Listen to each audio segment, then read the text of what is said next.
4 minutes until showtime.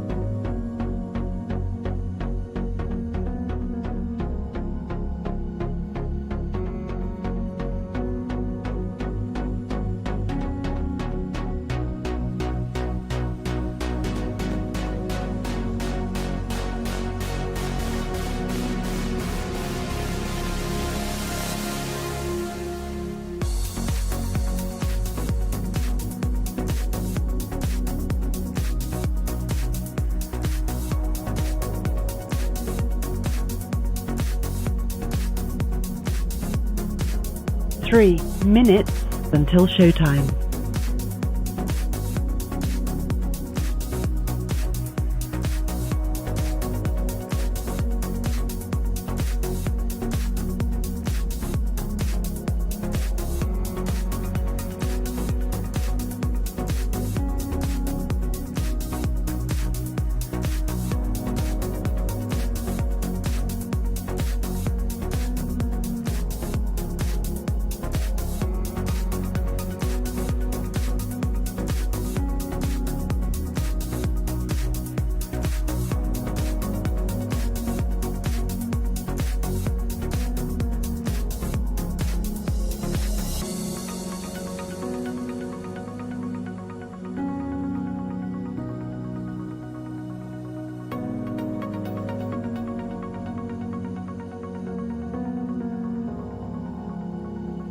Two minutes until showtime.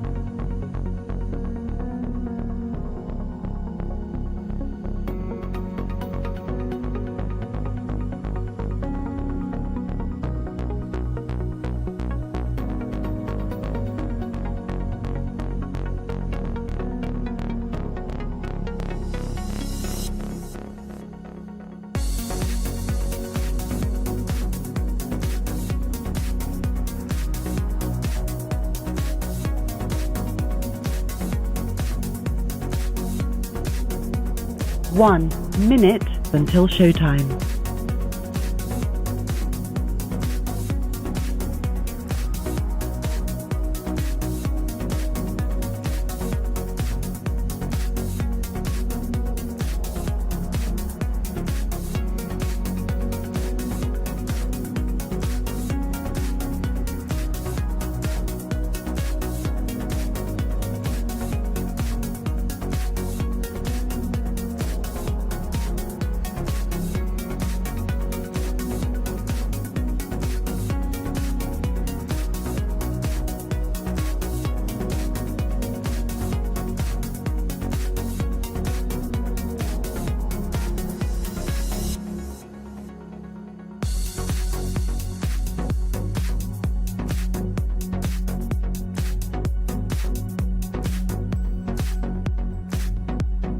Your show will go live in 5 seconds. 4, 3, 2, 1. Insurrection, obstruction, indictments, civilly liable for sexual abuse. The one man responsible for all that could be sitting in a prison cell on election day and still be elected commander-in-chief for these United States.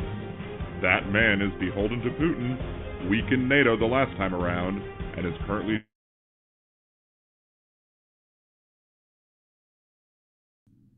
Okay.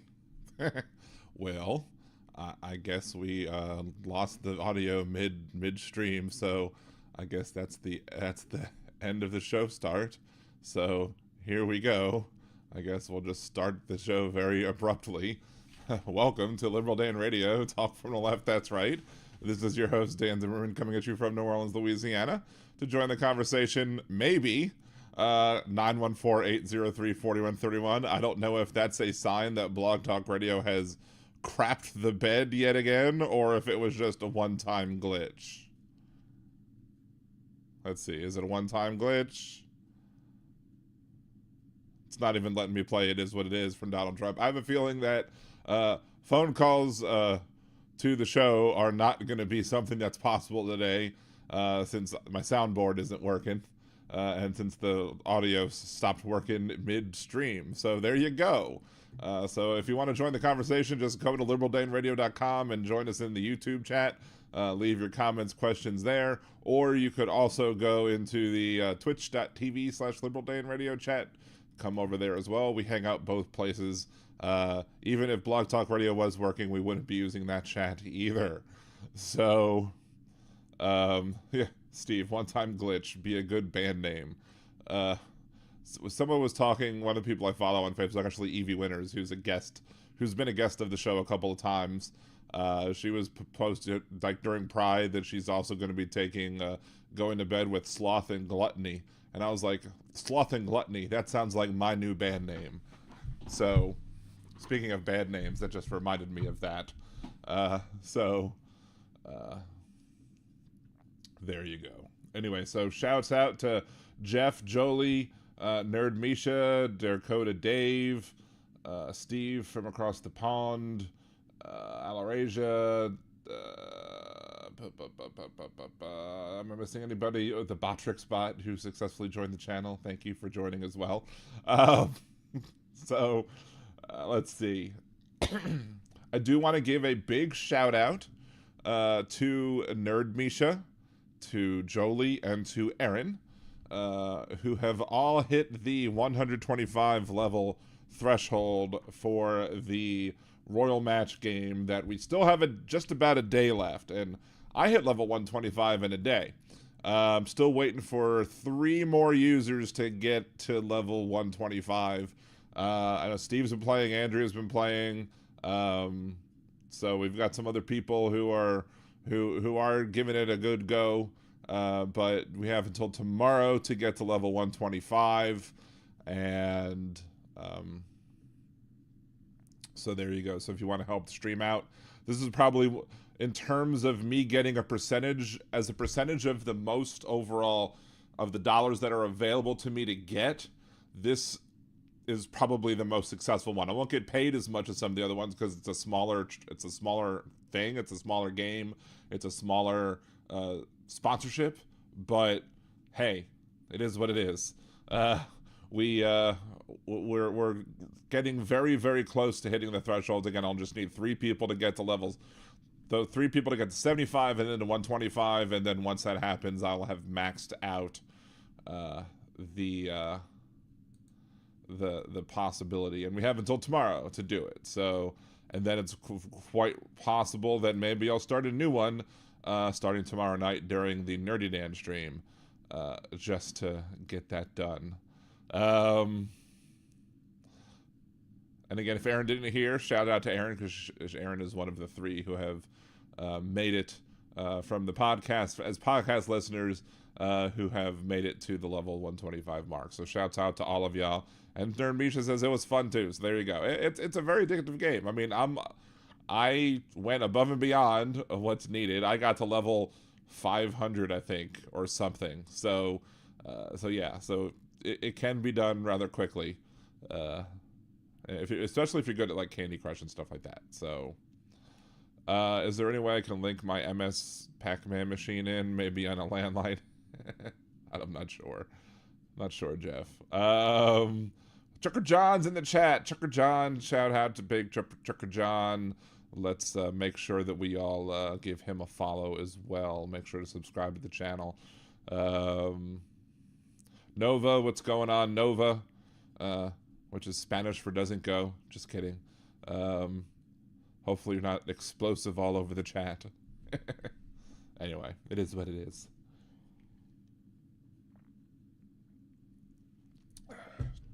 Sleep problems continue to plague me. I probably didn't get to sleep probably till 6 o'clock in the morning just because I couldn't fall asleep. Then, of course, I had very little sleep last night. So if this is a short, abbreviated show, I apologize ahead of time if I start getting tired. Chucker John plays Royal Match all the time. Is that because you're hooking up with queens and princesses and other royalty, or are you playing the game as well? So, anyway. Got a bunch of stuff to talk about. We'll wait to talk to the main issue of the Hunter Biden trial until later, perhaps. In Mexico, we do have Claudia Sheinbaum is Mexico's first Jewish president, as well as first woman to take office. So, oi, mazel tov to my fellow tribesperson over in Mexico. I do have relatives who are Jewish in Mexico, so I'm wondering if we're related somehow. Let's see. Trigger John, I have connections. Nice. I guess, is it a royal match if you drink Crown Royal and some other type of royal sounding drink? I don't know. What's going on, MJ Daniel? Good to see you as well.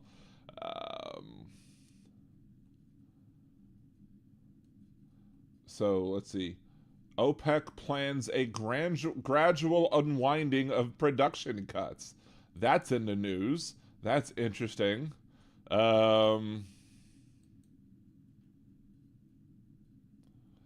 So, according to the New York Times, OPEC plans a gradual unwinding of production cut.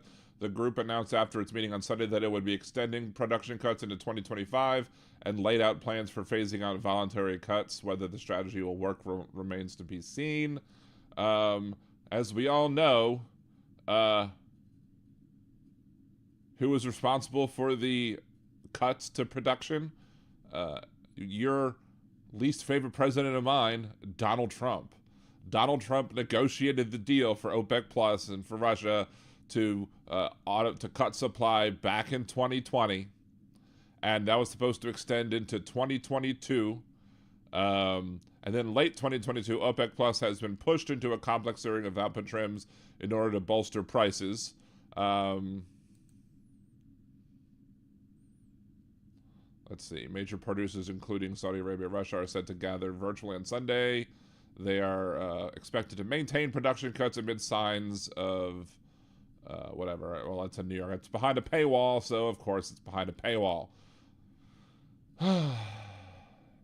United Arab Emirates and Iraq, for instance, have been producing well above their agreed ceilings. This tactic seems to have paid off for the UAE, which was awarded a gradual 300,000 barrel a day addition to its official ceiling. The UAE is investing heavily with foreign partners, including ConocoPhillips and Total Energies, yada, yada, yada. Anyway, so Donald Trump's plan to cut prices on oil during the pandemic, which, look, I'll say, if it was just at that point in time where they negotiated a cut, it had to be done because U.S. producers of oil were just dying, and because gas and oil was going to negative prices a barrel, it was getting ridiculous. So something had to be done. But as normal, Donald Trump threw the baby out with the bathwater and made it so that the production cuts were well into the next term, which conspiracy theory me would say that Donald Trump probably knew he was losing by then, and as such, he wanted to help sabotage the Biden administration. So that would be my that's about as conspiracy theory as I go, because it's rooted in probably reality. He probably had internal polling showing that he was going to do piss poor. He probably knew he was going to lose, and so he set Biden up for failure, knowing that he was going to lose to Biden. Now, here's the deal. That's a risky game to play, too, because imagine if he didn't know that he was going to lose and then just made a plan to cut oil production, have OPEC and Russia cut oil production into 2020, into the next term. Imagine putting yourself at risk and sabotaging yourself.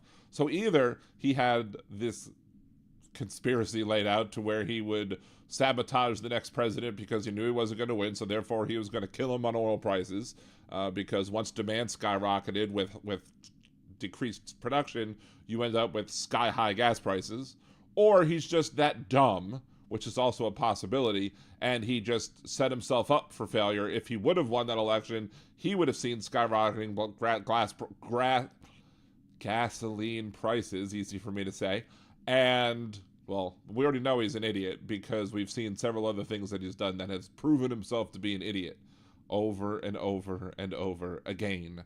What's up, Suzanne? Good to see you. PB, good to see you as well. Miss Robin M, hey there. Seeing if I'm missing anybody else. Yes, U.S. production is up under President Biden. That's true, and that's something that they also neglect to mention. That U.S. domestic oil production is up, and that is one thing. But the thing is that Trump negotiated a reduction of output of Russia, a reduction of output of OPEC, and it's stuck to the detriment of U.S. consumers across the board. So,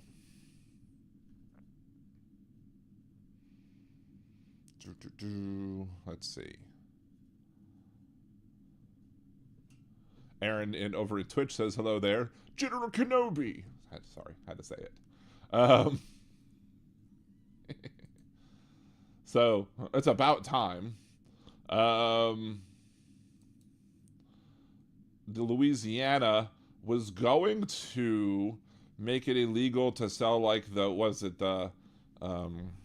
Louisiana. Hopefully I can have Mandy Landry on the show soon to kind of discuss the legislative session, because there were some shenanigans that went on in the legislative session. THC. Because there's like THC 8 and THC 9.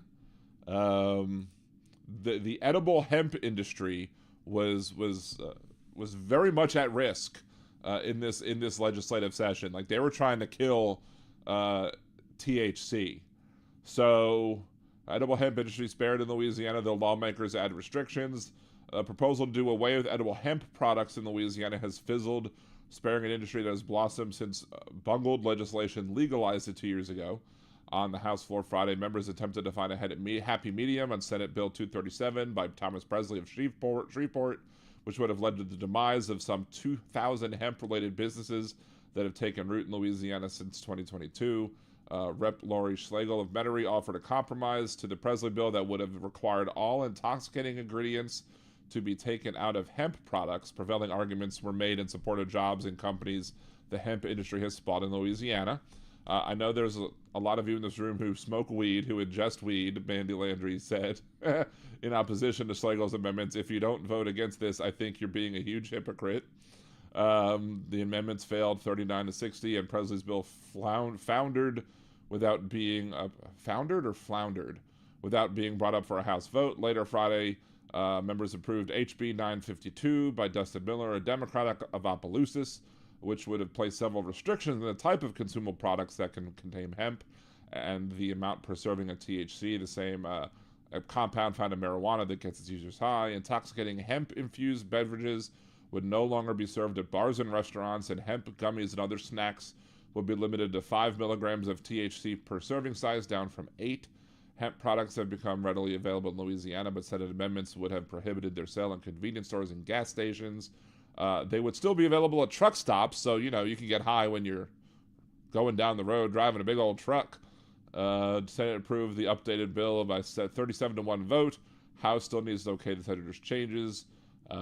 Calls for stricter regulation of hemp products came from the medical marijuana and alcoholic beverage sectors, which view the fledgling field as a competitor. So basically you have hemp-based THC products, and then you have marijuana-based THC products that are sold medicinally, and you can go to the you can get it's not a card in Louisiana, but you can get a referral, and you can buy your medical marijuana regardless of whether or not this whole thing had passed.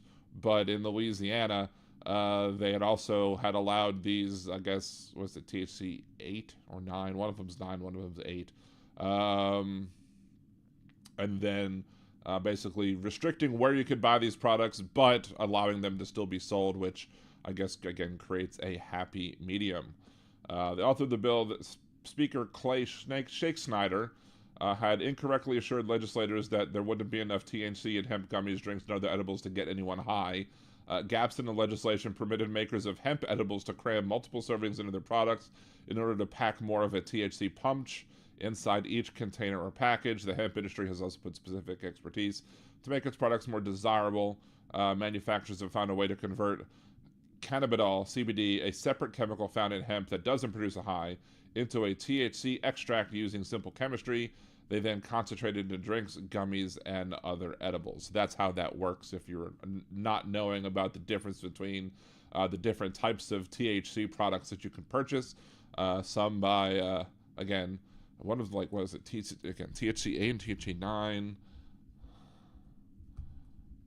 I put 8 versus 8. Good typing. My fat fingers. Delta 8 versus Delta 9. That's the word I was looking for.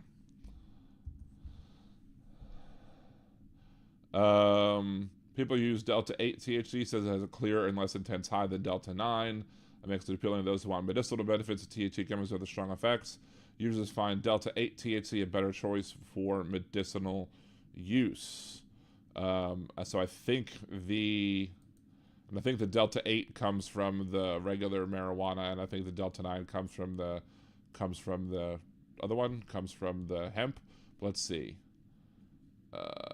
What is Delta 8 THC? Delta 8 THC comes from cannabis seeds sold by the cannabis industry, but is less common than Delta 9 THC. They have similar structure, but with a small difference, giving them unique properties. Delta 8 has milder effects, blah, blah, blah. To get Delta 8 THC, experts use medical cannabis plants to treat cannabis-derived products.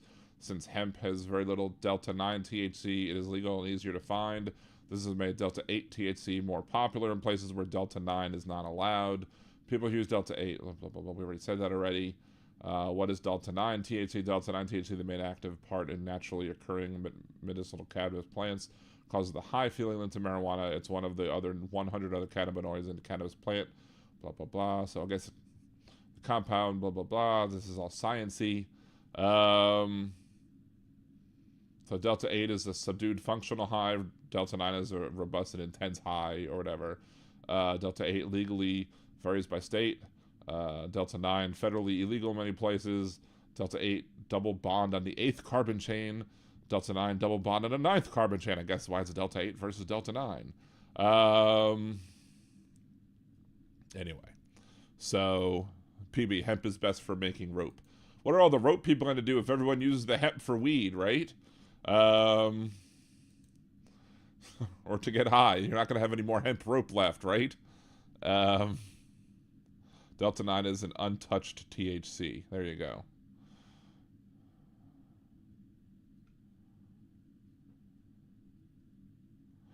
Manasseh, people, please don't use marijuana. Why not? Shouldn't there be right to determine for themselves whether or not they want to use marijuana or not for medicinal purposes or for recreational purposes, as long as they're not, harming themselves or other people? Let's see. So THC is the main psychoactive cannabinoid in the cannabis and occurs naturally in the plant. Delta 9 THC, it's one of the 12 cannabinoids in the plant. Hemp is cannabis with the THC limit of 0.3 to 1%. Won't get you high, but it's federally illegal. This is where most of you get CBD. Delta 8 is naturally occurring in the plant at very, very, very minuscule levels. Most hemp farmers have an overabundance of product, so they convert their CBD in a lab to make man-made Delta 8 THC cannabinoid. There you go. So Delta 9 is THC from marijuana. Delta 8 is THC derived from hemp. There you go. Delta 8 is milder, while Delta 9 can be very potent, etc. There are lots of negative effects to large amounts of THC in your system. What? You feel good? You feel good about yourself? Look, I don't know if I've told the story yet of me being, because I do have the medicinal marijuana prescription or whatever, and sometimes when my joints are hurting or whatever, I use it to try and help myself, sleep better and or otherwise just relax. So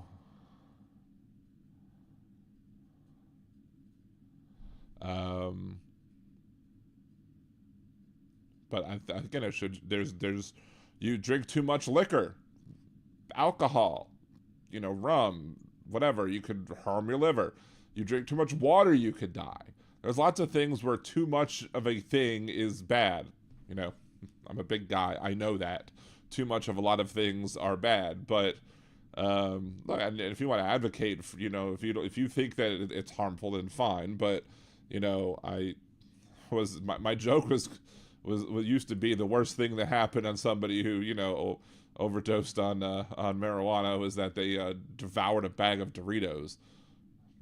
So, of course, there's also the other thing, which is the fact that I did have what one referred to as a whiteout, because I don't think that they do a very good job of regulating the amount of THC in the gummies themselves. So one day we were out and we were sitting there and having a cider, and all of a sudden the gummy kicked in, very much so, and I went full on Mitch McConnell. I mean, I literally was just sitting there they freaked out. I was freaking out a little bit too, because I was like, what the hell's going on?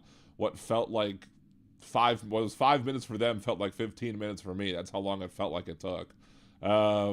So yeah, don't overdo it, clearly, but I'm not going to begrudge people who want to use the naturally occurring product of marijuana to try and help themselves with whatever issues they might deal with. Marijuana helps deal with anxiety, helps deal with pain, helps people with glaucoma, and when it comes down to it, if a doctor deems you needing marijuana, you should be able to take marijuana, just like a doctor should be able to prescribe you any other drug, and you should be able to get it. Now, of course, one of my doctors thinks that I should get on what's the name of it, the Wegovy, or the other one. There's another one that's just for people, not necessarily for people who have elevated blood sugars, but to help people lose weight. And it would be lovely if my insurance company agreed with them, but my insurance company is like, hey, you're too healthy. You're healthy fat. You don't have anything else wrong with you except for the fact that you're obese. Not that there's anything wrong with people for being obese, but if your doctor wants to help you treat the condition of your being obese, but there's nothing else wrong, we're not going to approve the thing. So basically, I have to get sicker in order for me to get the help that I need with those medicines. So anyway,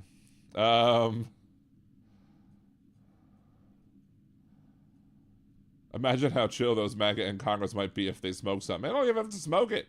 They can ingest it. They could take a gummy. Give old Large Marge 6B MTG a nice little gummy after her workout to kind of help chill things out, and maybe she'd be less of a raging a-hole. Dakota Dave, I'm healthy fat too. Healthy fat people unite. So, and it's ridiculous. Like that. I need to actually. I think I'm at some point I'm going to contact my my employer and be like, hey, what is going on here with this insurance? Because it's not covering medicine that my doctor says I need. They refuse to cover. They even did a prior authorization to try to get an exception. They said, nope, you need to be super unhealthy in order for it. Meanwhile, I'm, pain on my knees and stuff like that, not sleeping well, all that other stuff. Mish, that wouldn't fix that Neanderthal. Probably not, but, hey, worth a shot, right? Give it the ye old college try. Old Large Marge needs to stop focusing too much on her, what she looks like in a bikini with the supposedly photoshopped suit that she gave out. Maybe she needs to stop dealing with Congress too and just focus more on finding herself her next husband to cuckold. Because, hey, that's what she likes to do. And I always wondered why conservatives were so obsessed with the idea of cuckoldry, but hell, seems like they found their cuckold person in Marjorie Taylor Greene, since she cheated on her previous husband lots of times. So It's a big hook. It has differing effects on people. Some go paranoid, some go happy, sleepy, I love everyone, and some get super aggressive. If used before full brain development, it can lead to deficit in pathways. Yeah, so absolutely. Don't use marijuana before you've developed your full pathways, but since some might argue that my pathways aren't fully developed, but I'd argue that I'm well past that age and I should have no problem taking it unless I happen to find another extremely concentrated gummy that makes me go full on Mitch McConnell again, which was crazy. Watusi's time for a hit. Puff, puff, pass. Let's see. In some cases, it has shown to early onset schizophrenia. Shown to stop or shown to help or shown to cause? I really don't understand why anyone would agree to breed with B6. I don't know. I've been calling her 6B. I don't know. I think 6B is better than B6. But I think that, like, you know, taste is a subjective thing. What some people find attractive, other people don't. There are people who find me attractive. There are people who don't find me attractive, and that's well within their rights to, you know, be attracted to whomever it is that they wish to be attracted to, or not even wish to, whoever it is that they end up being attracted to, because a lot of times people really are attracted to some people that they don't want to admit because they're embarrassed because of ridiculous toxic norms that society pushes down on everybody. So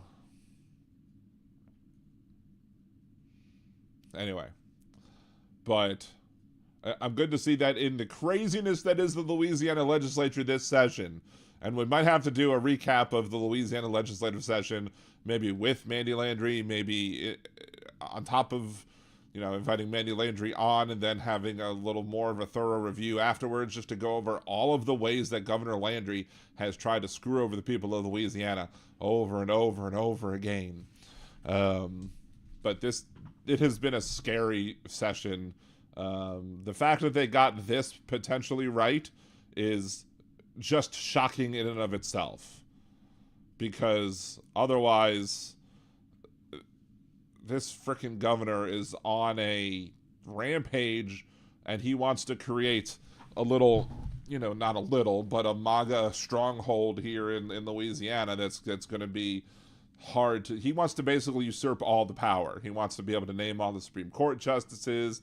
He wants to be able to not have them be elected like we used to do, or we have done. Now, granted, appeal to tradition is a logical fallacy. Therefore, just because we did do something a certain way doesn't mean we should continue to do something a certain way. However, I'm kind of the opinion that, you know, I don't want to give Jeff Landry or any other Louisiana governor, even John Bel Edwards, the authority to be naming all those people. So, what's going on, Fancy? Good to see you. Hey, Jojo Mojo. Let's see. Jojo Mojo, smoked since childhood, live in Huntington, West Virginia, and didn't go MAGA, so my brain developed. Maybe it's like, maybe because you were born in West Virginia had like the opposite effect. You know. Yeah, MJ Daniel, GOP is drunk with power and out of control, and that's why we can't let them gain an inch more of power than they already have. We need to prevent them from getting any more power, and I have a video series on that. I've been making points about that over and over and over again. We just need to have more videos, more sharing of videos that explain why the GOP cannot be allowed to get more power. Abortion is the number one video that I have on this currently, but there are plenty of other reasons why the GOP cannot be trusted whatsoever. Suzanne, learn CPR and first aid. Anyone you save could be save someone's life. That's true. I was surprised to find out that my oldest son got CPR training in high school, which was nice to see. I also learned CPR when I was in Boy Scouts, but never learned it in school. But I'm glad that he learned it in school. It's a good thing that they're teaching the kiddos today. PB, voting rights protect gerrymandering, SCOTUS is corrupt. Yes, well, voting rights, number one. We need to always make sure to check your voting status before it. Everybody should make sure that they know when the last day to register to vote is, and then make sure to check to make sure that they haven't been kicked off the ballot. So maybe we should create a little database, a little chart or something if that's not already available, that says if you live in this state, this is the last day that you have to register before the presidential elections. So you need to check your registration right before that, so that you can't be screwed over by this process. You need to make sure that you're registered, especially in states that matter, because that argument just keeps coming up over and over again, and people don't understand that, states that matter are the only ones that really you need to worry about. Louisiana's going to go for Trump. My vote doesn't matter. New York's going to go for Biden. Republican votes in New York don't matter. But for some reason, the conservatives know. We know the reason. The conservatives are continuing to fight for their gerrymander. They're going to fight to keep the Electoral College. They're going to fight for all of these anti-voting rights bills.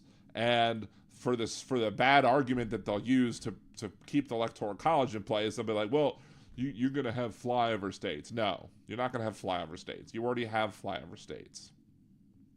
On liberaldan.com, I have a post where I talk about how in 2016, Donald Trump went all over the country except for flyover states. He didn't go to Wyoming. He didn't go to the Dakotas. He didn't go to many of the places that he would win where he was a shoo-in, because why would he need to? He took them for granted. With the Electoral College, there's only anywhere between 3 and 10 states that matter, and then all the other 40 states are flyovers. But they don't want to admit this. They don't want to see it. They don't want to. They want to keep the status quo, because the status quo enables them to have a unreasonable disproportionality when it comes to the power that they yield or wield in this country. So, fancy every vote matters. I would love to think that, but unfortunately they don't. They're not going to be. But they don't matter, because my vote doesn't matter in Louisiana for the presidential election. I mean, we are getting an additional congressional seat for this election, which is good. That'll help us regain the House of Representatives, because there's going to be 2 seats coming from Louisiana now that are minority districts, and as such, you should be able to pull out a second Democratic seat out of Louisiana, which you should, because Louisiana has 6 seats and a third of Louisiana is Democratic. So if you do the math, that's where it should be. So,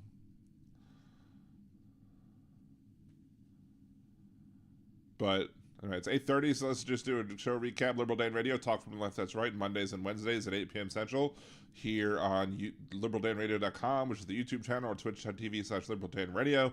I don't know if you can hear me on Blog Talk Radio right now, but if you can, well, we're having issues, so that's why I can't even play any of the bits. Nope, no bits. It bits what it bits. If you want to help the show, we got one more day left of the Royal Match game. Oh, I don't know why that's playing, because I scratched my ear, and so I started the audio playing again. So, download the game, get to level 125 by tomorrow afternoonish. It's definitely doable. It seems like, level 125, that's so far away. You could sit there and just play on the can, play when you're going to bed, and get it done or whatever. But we're almost there. We got 5 out of 8 people who have made it to level 125, including, again, shouts out to Nerd Misha, shouts out to Aaron and Jolie for doing that. Andrea, Steve have also played the game. Appreciate y'all. And my wife. Yeah, thank you, Donald. Yes, exactly. It is what it is. So, what's up, Janelle? Good to see you. Thanks for stopping by. To Jeff Curry, my body and mind can't decide my age. My body is winning the fight for now, but my mind is having fun. That's pretty much where I'm at. I still feel like I'm like, late 20s, early 30s when it comes to like things that I enjoy, but my knees completely say differently. My knees are like, no, you may not do that. Do not do that. No, no, no. So, anyway, you can also support the show. Make sure to like the video, subscribe to the channel if you haven't done so already. Follow me over on Twitch, twitch.tv/liberaldanradio.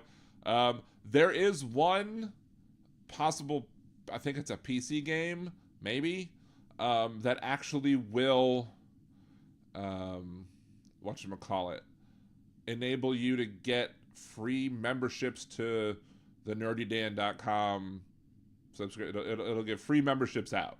So like it'll have gifted memberships, like up to 100. So that's something else that's pretty darn cool. Whereas if I pick one of those games to promote in the next week or so, or starting Tuesday night, I'll be able to gift potentially memberships to nerdydan.com based on how we do with that game. So it's a new added wrinkle that they tossed in, which is a good wrinkle, not a bad wrinkle. All right, PB, thank you for joining us. Go run errands. Be safe. Appreciate you for stopping by. But anyway, so then the other way, sports show, you can become a liberal danimal, less than $2 a month here on YouTube. You could be if you have Amazon Prime, you can subscribe to the Liberal Dan Radio on Twitch. Doesn't cost you anything extra. Just got to hook the two together. Boom, you just do it every month, and you get the subscription there. Also, what else? Super chats, super stickers, bits on Twitch. Here's Buy Me a Cider. Go to liberaldan.com, click the Buy Me a Cider button, or just go to buymeacoffee.com/liberaldanradio, and then that'll get me some ciders, or just Venmo, Liberal Dan on Venmo to support the show as well. Lots of different ways to help support the show. Appreciate it. But the most important thing, Dakota Dave, what? We can leave early? You know you've left early. You went to go see Dude the other day. Don't start that. I know you left to go see Dude. That's fine. I'm not a jealous type. Share the love all around. Give all of the good creators likes and views and content and comments or whatever. Just make sure that at the end of the day, you watch me some and you share some videos. That's the most important thing. As the election gets closer, you're going to want to share some of these. If you don't agree with it, don't share it. But if there are videos that you agree with, if I make good points in these videos, share them with your friends, because I've tried to make shorter versions of these things to be able to make it easier to digest. We know we have the big long form one, but I do try and make things some short form ones as well to make sure that people can actually hear the arguments that are being made. Hi, it's Wundermom on Twitch. Thank you, Wundermom. Oh, Snap's the new Dunes out. I totally forgot. Thank you, Dave.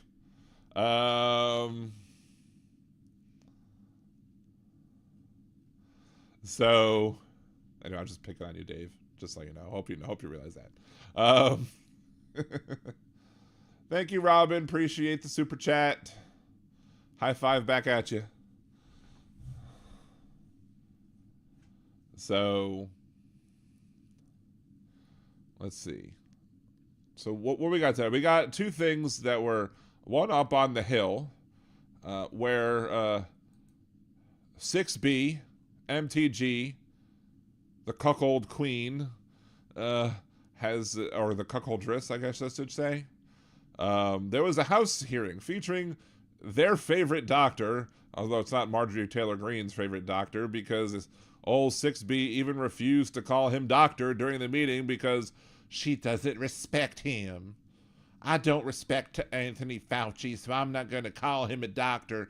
I'm just going to call him Mr. Fauci because I don't like him.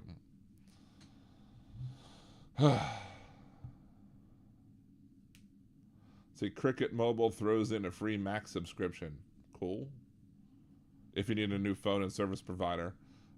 Right now, all of the phones are under, I think, plans with AT&T, but whatever. So add 2 more Bs for Bird Brain, 8B. But can the conservatives count that high? I mean, I knew we had problems counting high to 34 with the counts. But then, I don't know, 8 might still be pushing it as well. I mean, they do know what 45 is, and they know what 47 is, but, that's only because I think they were told that's the number that Donald Trump would be. I don't know if they necessarily know how to count that high. It's the Easy Network. Then I have every right to calm Ronnie Jackson Candyman. What? If we say Ronnie Jackson 3 times, does he give us all free drugs? Maybe. Try it. It's kind of like Beetlejuice or Cthulhu with Hastur. Does Cricket use AT&T towers? I don't know. But yeah, so they're obsessed. They continue on their obsession with Tony Fauci, with Anthony Fauci, and they just can't seem to. They just need to be able to make the scapegoat go. I'm surprised they didn't wait to have this meeting until later in the year, to closer before the election. But I guess they had to. And I'm surprised they did it on the same day. Was it the same day? I'm surprised they did it on the same day as the Hunter Biden trial, because that would only seem to work to conceal the Hunter Biden trial. But Fauci's first appearance at Capitol Hill since 2022, he ended a decades-long government career. The appearance came as former aide David Morans has come under bipartisan fire for using personal email to communicate about COVID oranges, bypassing federal disclosure rules. Fauci clashed bitterly with many of the Republicans on the panel. Shocked, I say.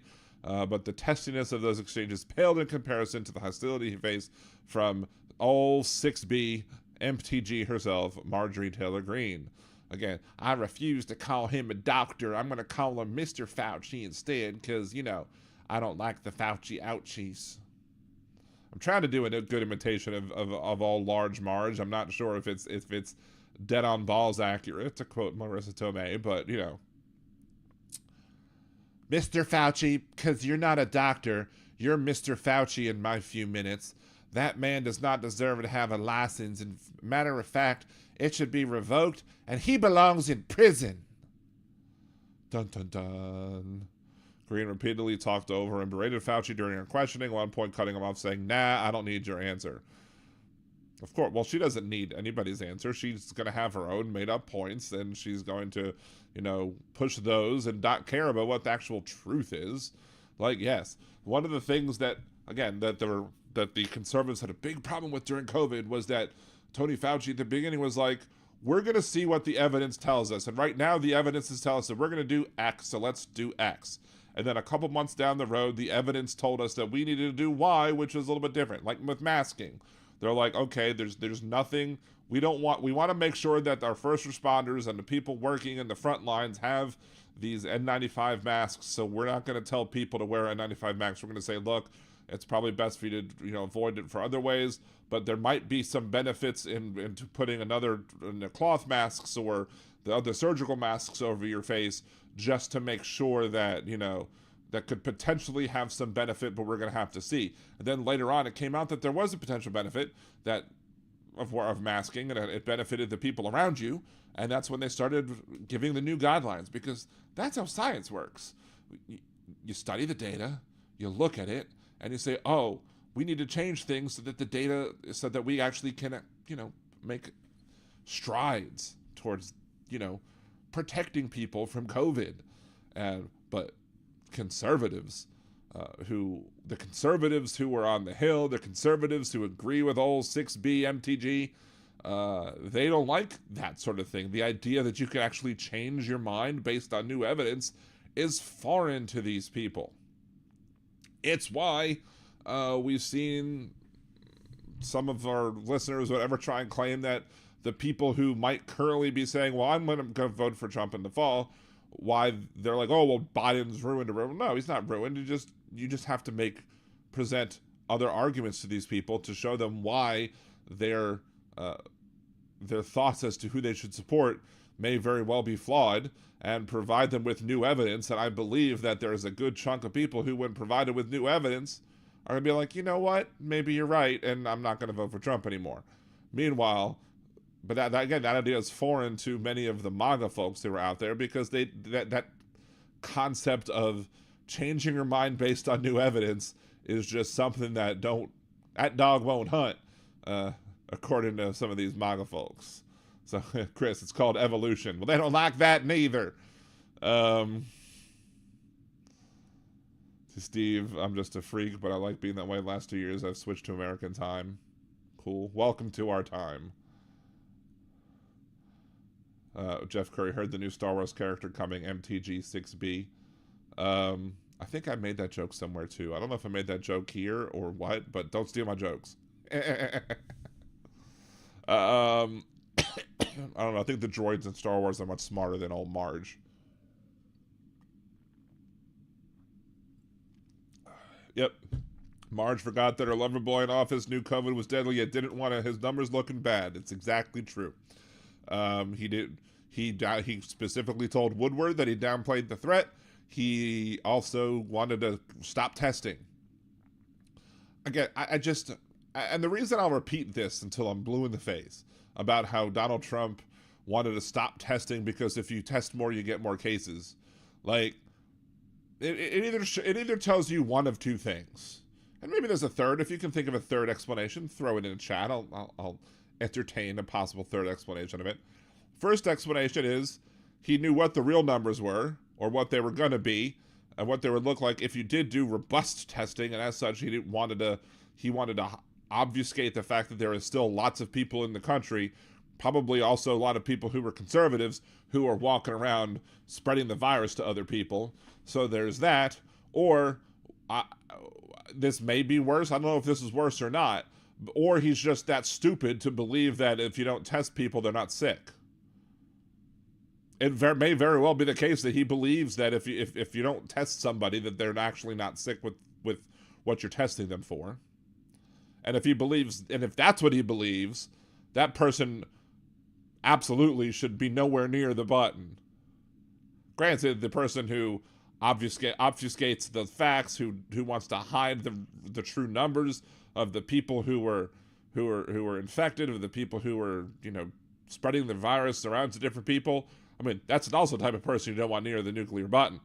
But the sheer stupidity of someone to actually believe that testing causes more cases is, how could anyone justify that person being in the Oval Office? It doesn't make any sense. But I mean, the people who ran out to go make campaign contributions to his campaign, even though we all know where that money's going. That money's not going to help him campaign. That money's going to help his legal fund. But if you're going to rush out there and give money to a felon and then go follow the TikTok account of a felon just because he created a new TikTok account, he went so far past Joe Biden's numbers. I'm having to explain to the people who are trying to, look how well Donald Trump's doing. All the followers he's having. Well, we're not a cult. MAGA is a cult. That's why it's like that, because MAGA is a cult. Chris, he also told Woodward that he didn't feel like COVID was the biggest test of his presidency. Well, sure, that too, but for him to specifically say to Woodward that he downplayed the threat was I think, more condemning of him and the responsibility that he should bear for causing hundreds of thousands of more Americans to die of COVID than needed to, had he just reacted to COVID properly. So, Steve, honestly, I was going to say earlier, can't stay for the show, but if it's a shorter one, I'll happily hang around. It's probably going to be a shorter show simply because I can't see me going past 9:30, simply because of the fact that I've just been so run down recently. It's just crazy. And that's 9:30 Central. So about another 40 minutes-ish or not.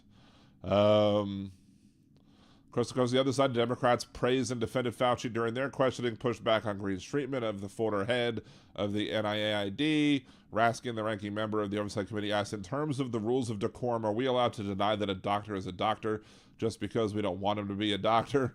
Rep. Garcia said it's completely unacceptable to deny Dr. Fauci, who is a respected member of the medical community, his title.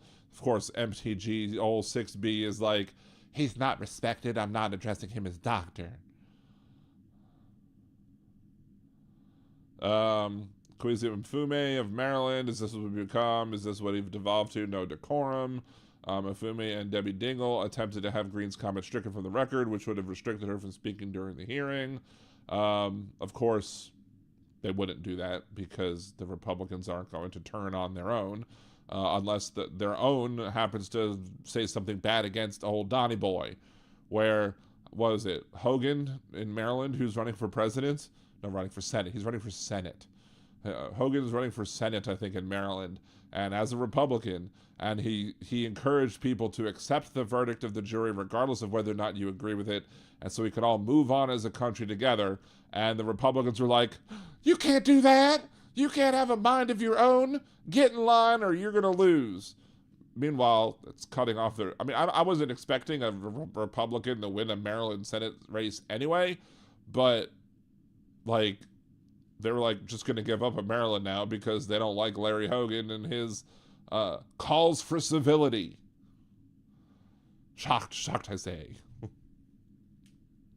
Yes, Hogan will definitely... There's no probably about it. He's definitely going to lose MAGA votes. The MAGA will vote for some third party, nobody, no name, and the Democrat will win the Senate race much more easily at this point. See, one House Republican asked if the outbursts of the hearing are indicative of why many lawmakers are retiring, told Axios, yes. Which is a shame. One of the things that I think is shameful of the Republicans is the Republicans that are retiring or that are leaving Congress early even before the end of their term. One of the things that's just problematic with it is, like, these are the people who you might want to get along with and try and work across the aisle to get things done.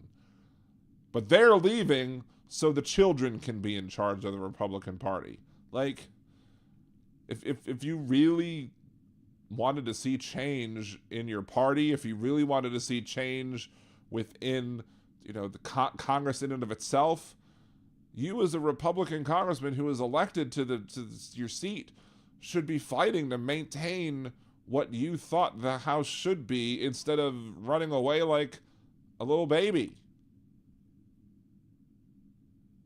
Like, you're running away, you're abdicating the responsibility that your voters placed on you by electing you to try and do the right thing. Well, maybe at this time the voters don't agree, and maybe the voters don't think that that's the right thing, and maybe that's why they're doing it. I don't know. Maybe they don't want to waste all their time, money, and effort on a futile race where they're going to have to fight against some crazy MAGA idiot who's going to defeat him in the primary and then probably lose in the general in a lot of swing areas because there are a lot of people that are tired of the MAGA idiots. So, see, Jupiter Judy, we've made Oreo soup. Crunch up Oreos, put in a glass, add milk, and eat with a spoon. Don't you heat it as well? I think you're supposed to heat it, and that also makes it better or something. Jeff, have you ever tried deep fried Oreos? I have. They're delicious. Diabetes fair. Easy E Network. Hogan would be a good man for the Republicans to get behind, which is why they won't do it, because they don't like good people. Tim Farrell, the CFO of the right-wing Epoch Times, Bill Guan, has just been charged of an alleged $67 million global money laundering scheme. I tell you that I'm shocked, but I'm not. I mean, ever since I saw the Epoch Times coming across my feed, like on Facebook or on Twitter or whatever, I was like, this is just a bunch of malarkey right here. And not very surprised at all that Epoch Times CFO is going to be involved in a $67 million global money laundering scheme. Wonder how connected Trump is to that, especially because, the Epoch Times loves Trump. McCarthy is going to get Gates tried. Is he? I'd like to see that. Pizza Gates, as we like to call him here in Liberal Dan Radio. See, Bobby Fubar, Orange Turd is going to lose badly, and they are going to F with the votes so bad November is going to be a shit show. Probably in the Republican areas where they, don't want to have to deal with Donald Trump calling them in and being like, find me votes. Somebody find me the votes. I mean, he couldn't find one vote, let alone 12 in a jury to not convict him. So apparently his ability to find votes has gone south since the 2020 elections.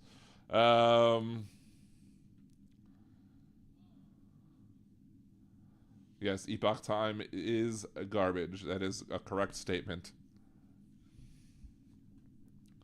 So,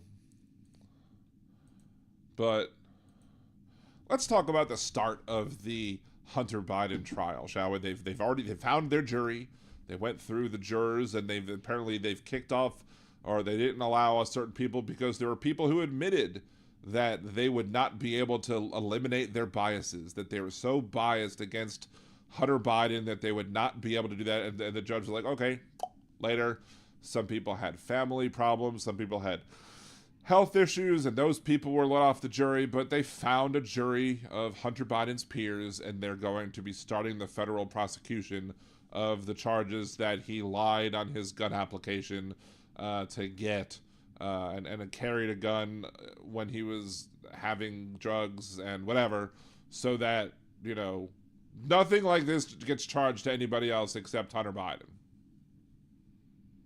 Like, this is just, if anything was a sham case that was going on these days, I mean, sure, did he maybe violate this law? Yeah, but how many other people do they go after with this law? That's the thing. Like, not many. Because, again, was he really an addict at the time? Was he going through rehab? Was he secure, whatever? But there's a whole bunch of stuff going on that we could talk about when it comes to Hunter Biden. Somebody on the news said earlier today that that the prosecution was going to introduce his laptop. There is no laptop. We all know that. It's a flash drive that supposedly contains some parts of Hunter Biden's laptop, but also probably other things that were put in there as well by Russia or whatever to try and make Joe Biden look bad. But here's the thing.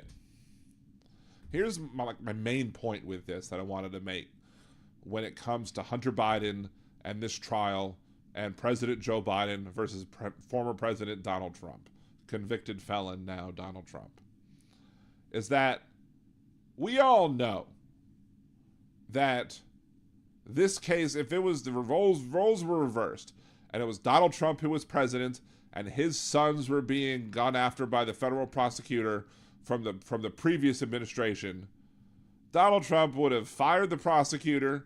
Donald Trump would have had the case dropped. And then Donald Trump probably would have pardoned his sons as well if they were charged with crimes just like Hunter Biden's charged with the crime. Donald Trump would have used the power of the presidency for his own personal political gain, for his own personal family gain, to protect his family, regardless of what it might look like. Donald Trump, you know for a fact, would have absolutely used the power of his office to squash any trial against his the sons that he likes, or the children that he likes. I don't know about all of the children, but at least for Don Jr., Eric, and Ivanka. I don't know about Barron and what's the other one? I'm forgetting the other one off the top of my head. But Joe Biden, this is why Joe Biden is infinitely more presidential and qualified for the position of president than Donald Trump. Because Joe Biden could have let the attorney go, the federal attorney, the federal prosecutor, could have let that person off and said, look, your services are no longer needed, and killed the case against his own child at that point in time. Did he do that? No. He wanted to have no appearance of impropriety. He wanted to have no appearance that he was, using his own power to benefit his own children favorably.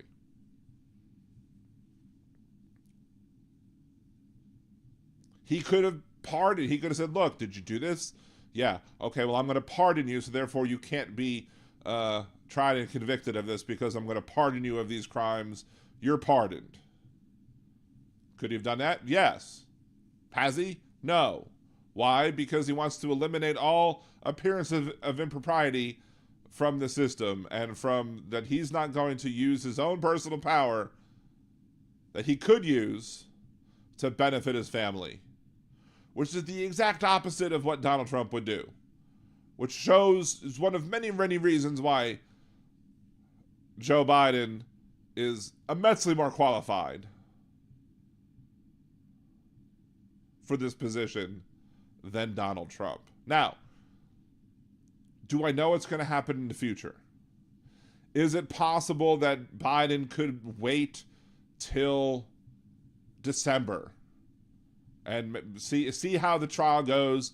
If he gets convicted, then maybe in December, regardless of how the trial goes, Biden could, regardless of how the election goes, Biden could in December be like, say, you know what? I'm now going to pardon my son.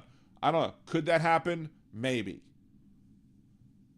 I don't know if I'm elected president and my children are facing crimes, allegations of crimes, especially something like this that really doesn't get charged and is being railroaded by a prosecutor, by a system that wants to just absolutely,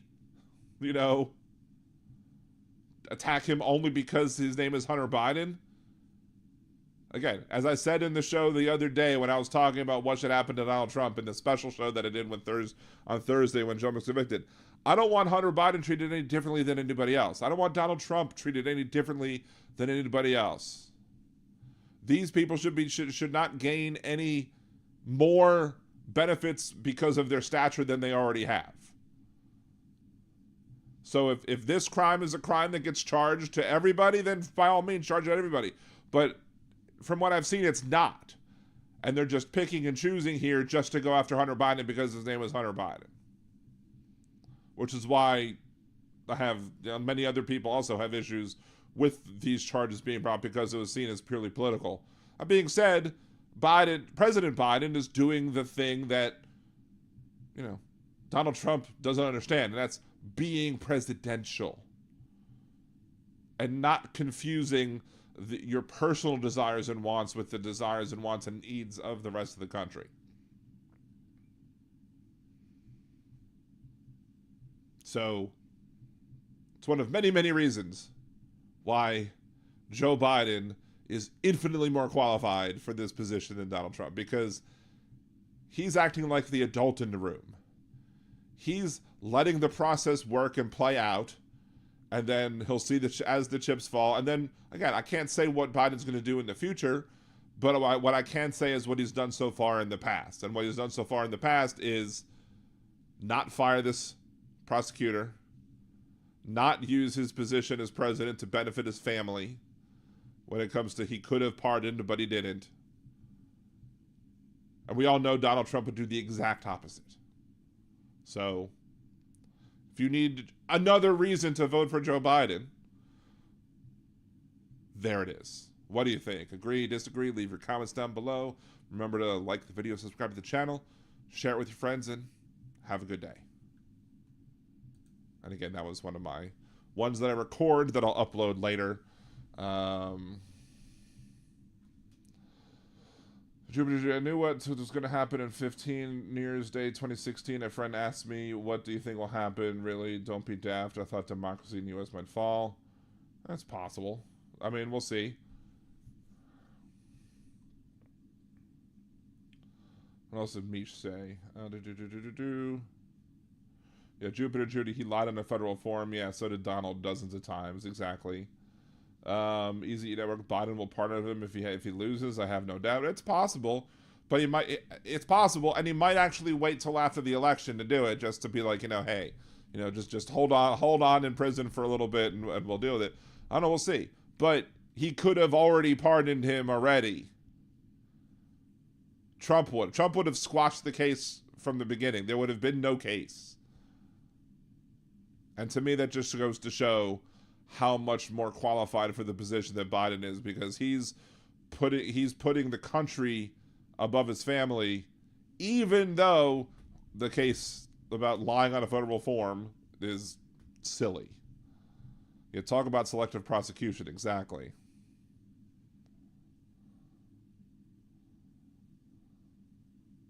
Easy. Biden would legally be allowed to pardon Hunter, and nobody could do anything, though. That's true. He could, but he's not doing, and he could do it now, but he's not. That's my point. My point is that he's doing it in a way, he's acting presidential, because he is presidential. unlike Trump. Hey, Kimchi, good to see you.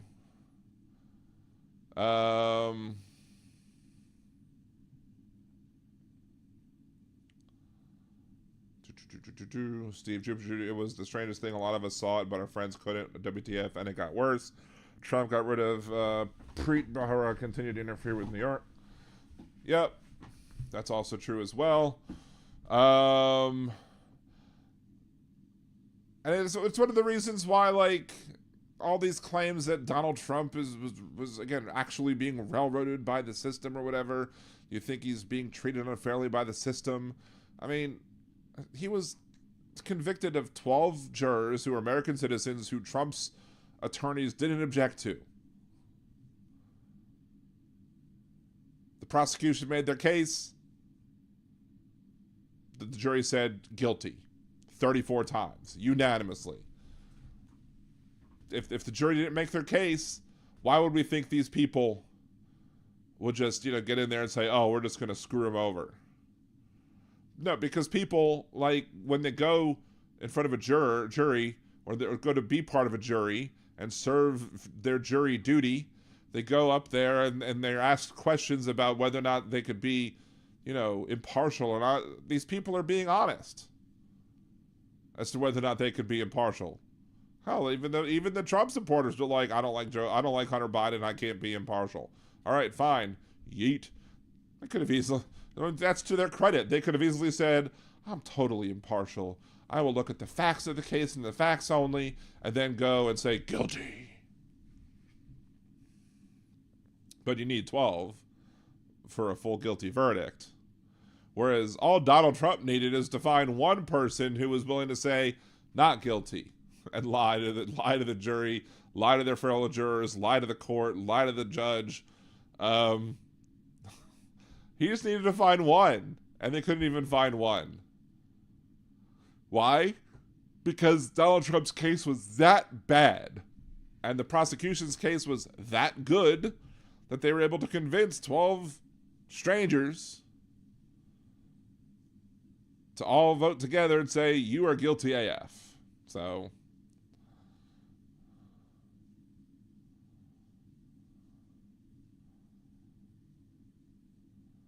what? Jeff Curry, power button to close, to enter button. What? It's been shut to, what? I'm very confused. And 3 of them are Republicans. Well, I'm sure that the MAGA supporters, the ones who are calling for these individuals to be doxxed, are going to be like, well, they weren't really Republicans. If they were really Republicans, they would have backed their President Trump. But they're traitors to their country because they said that Trump was guilty. Boo-hoo.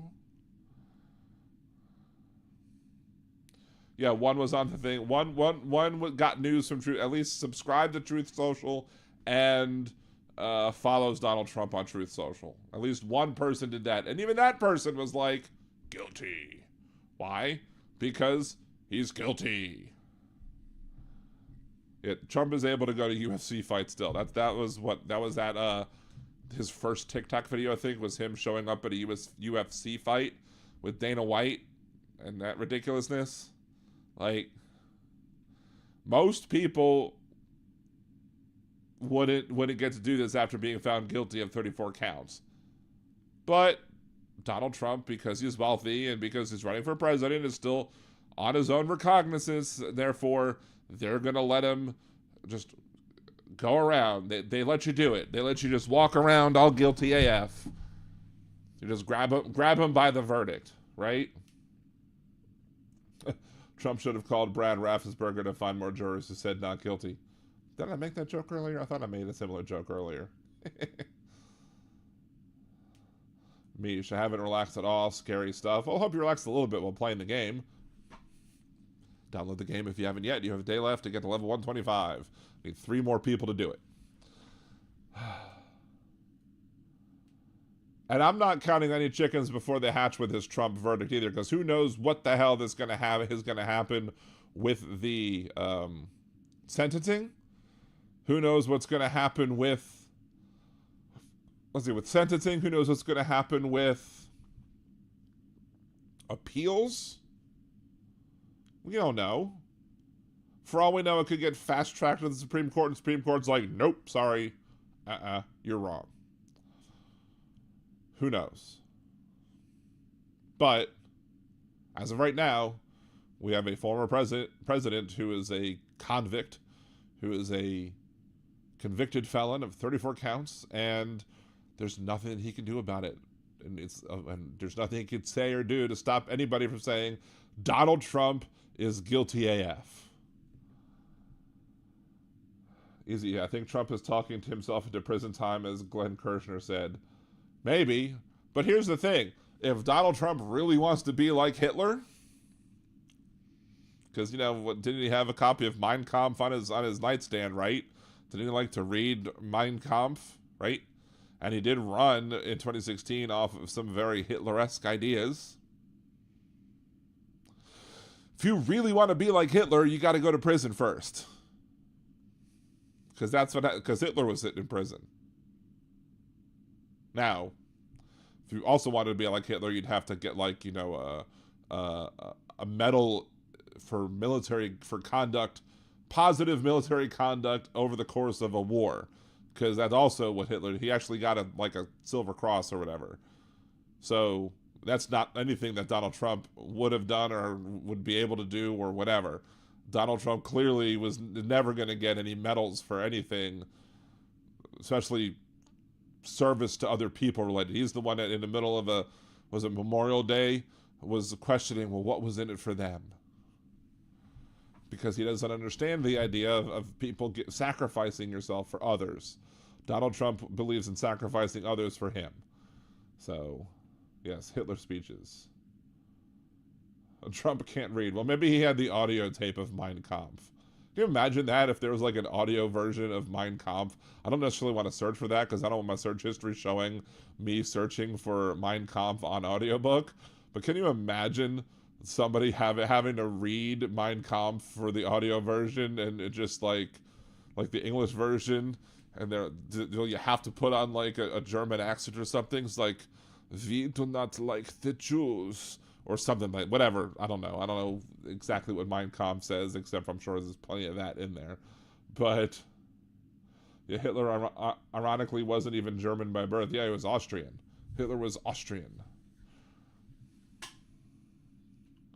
Jupiter Judy, have you seen the appeals judges? All black women. I have not, but that's great. Somebody posted a meme of something where they posted a picture where it was like this, a black woman police officer who was going to be his parole officer, and someone was like, that person's not even a New York police person. This person's from Indianapolis or something. They're like, I know it's a joke. What's up, Cynthia? Good to see you. But yeah, I've not seen the appeals judges yet. Now the conservatives are making up a big deal, a big stink about how Judge Merchan was actually picked or selected, because somehow they don't think that a temporary or acting judge is a real judge. What? This is what the craziness that some of these people come up with. This guy's called the Older Millennial, and if you watch the Dude podcast that comes on, typically later, he'll be on later tonight, I'm sure, and he'll debate people, and usually it's people that he's debating off of TikTok. But because TikTok's going away, he started streaming to YouTube as well, and managed to get 3,000 followers real quickly. 'Cause I can't get, even on TikTok, it's just trying to get people to, get me up to those higher thresholds over there. I do post videos over there because I think it's important to fight the anti-Semitism everywhere it exists, and anti-Semitism is rampant on TikTok. But holy crap, I can't even get above 200 views on TikTok. I don't know what it is to break that, how you break that mold, so to speak, how to actually break out and start getting viral videos over there, because I can't get crap over there either, so whatever. Yes, Dude is great. DODE is really good. I really like watching his stuff. I've liked it when I've seen it over there. I like that he's streaming on YouTube now. I've actually had some of my comments on his stream favorited and like pinned. I was like, oh, that's cool. Still, we're still wallowing around with the high quality audience that we have, but high quality, low numbers. I guess I'd rather high quality, no numbers than a bunch of crappy people. You know, if worst comes to worst, I would just like for some videos to just go viral. Like, that would be great. If I could get like some of my Biden videos or some of my Trump videos just to actually go viral, that would be wonderful. But I don't know how to figure that part out. That part of the code I haven't quite mastered yet. I can talk well. I think I make good content. I have wonderful listeners and watchers, viewers, etc., who are in the chat, who join every time, and that's awesome.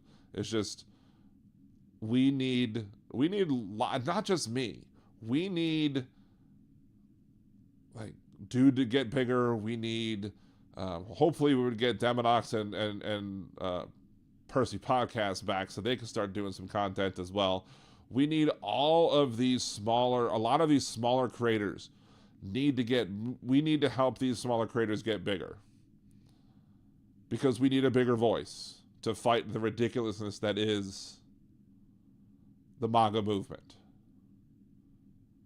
which is one of the reasons that I think Hal points that out as well. Hal will bring on myself, bring on Boston Brian, bring on other people, come on their shows. Like, I mean, it's been a minute since Hal's been on here, but I know he's been very busy, and that's fine. But Hal also gave me a nice big boost to help this show, you know, do more than it ever had done. Thank you, Jolie, for being a member for 5 months. Liberal Danimal for 5 months over on YouTube. Appreciate you. But, you know, we need to have, it's not just me. Like, I would love to be one of the people that gets lots and lots of views, but it's not just me. We need to have so many more people out there fighting the fight, especially this coming fall.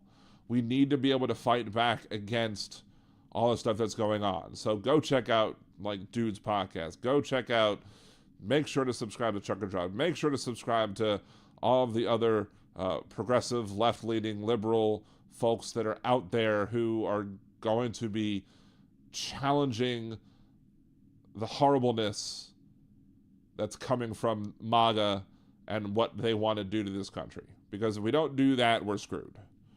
We need to not just get up and vote, but we need to get up and fight everything that they say at every turn so that Republicans and conservatives and the MAGA folks don't get an inch more power.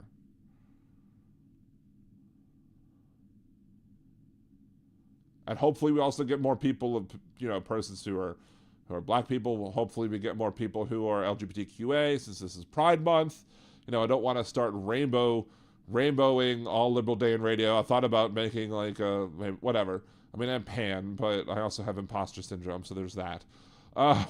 But we need to just push more creators out there and get these people the numbers that they need to be successful as well, because that's the only way that we're going to beat these people is by attacking them and attacking back in all areas and all forms and all places where they spread their lies, which I know some of y'all have a big distaste for TikTok, but it's one of the main reasons I still go on there, is because you have to fight the lies everywhere. If you let the lies take hold anywhere, it just grows and festers and becomes like a horribly moldy mess. So, Benny Diane, HBL Radio, yes, of course, that too. Obviously. And I was going to call in the other day before, when I was just too busy packing, and I definitely need to call in to Benny and Diane and to HBL as well, simply because of the fact that, you know, again, they're supporting me. I want to support them as well. I did help them get call-in stuff as well. Easy E Network, I respect LGBTQ plus rights, but I want more pride shirts and flags. I mean, it's fine. You don't have to wear anything you don't want to wear, as long as you're not voting against them and working to help make life worse for them. I mean, you don't have to, you know, pink wash yourself. You don't have to rainbow wash yourself. You don't have to, you know, do everything that everybody does, as long as you're not helping the people who wish to demonize them, as long as you're not helping them become more demonized, and as long as you're fighting against the people who are doing the demonizing, then that's how you do your part. Everybody can do their part in different ways. So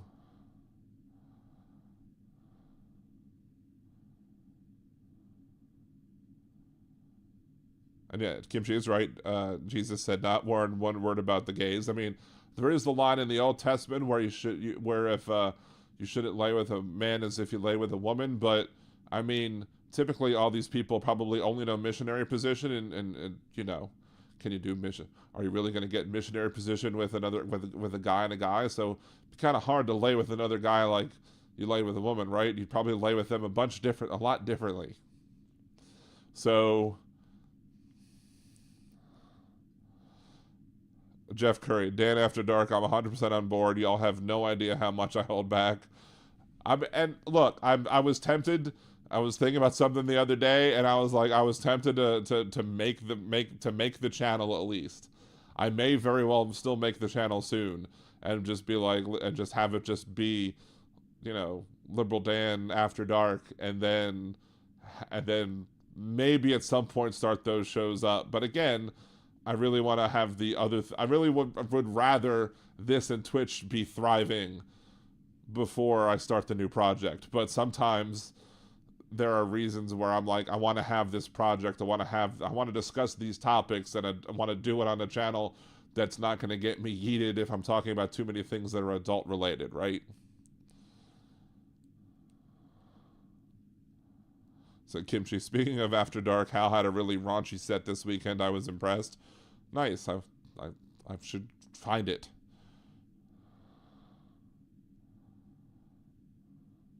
Thank you, Jolie, for sharing Trucker John's and HBL Radio, and for Benny and Diane's links as well. Appreciate you for doing that. And that's big. That's another thing. Is the people who are the threat to the children are the preachers who are not just, they're still covering it up. They had to go in New Orleans. They had to do a subpoena to subpoena the documents pertaining to these sexual abuse cases, because they wanted it, because the cover-ups are still going on. You had one guy who is facing charges right now for what the things he did back in the 60s, I think it was, and they've been fighting to get him into court because apparently he's very sick at this point. I'm like, oh well, cry me a river. But when he was asked on the news, like a news reporter went to his house to interview this guy who was clearly conducting himself poorly with kids, he basically said, well, this was the 60s. It was the summers of love, and we thought that these sort of things were okay. How did you at all think that this was okay if you were a frickin' priest? None of that should have been okay. You dummy? You horrible rapey person, you? Like, ugh. Oh, I'm sorry that Hal lost Chud. I'm sorry to hear that. Dakota Dave, if you build After Dark, they will come. Jeff, I know Jeff right now is like, oh, I have to hold in this comment. Dakota Dave said, if you build After Dark, they will come. And Jeff's sitting there like, I can't not type it. I can't not type it. And we all know what I was saying. What's that? If Dan After Dark, will those pesky Canadians be allowed? Of course they will. They apologized for Brian Adams years ago, as South Park said. But yeah, losing a pet is terrible. I'm very sorry, Chris, to hear that Hal lost Chud. We have had several pet losses over the course of the past few years. Just old age. One of the cats was old age. My dog Sushi was old age. S'mores, we had S'mores had feline leukemia.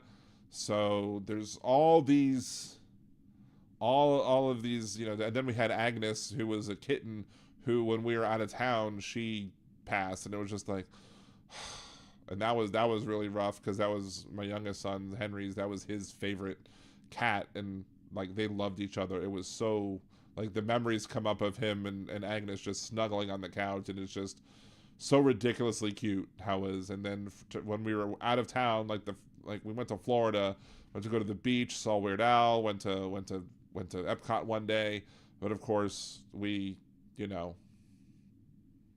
lost the cat, and it was just, we don't know what happened. But it's very hard to lose a pet, and I'm very sorry for Hal and those who loved Chud.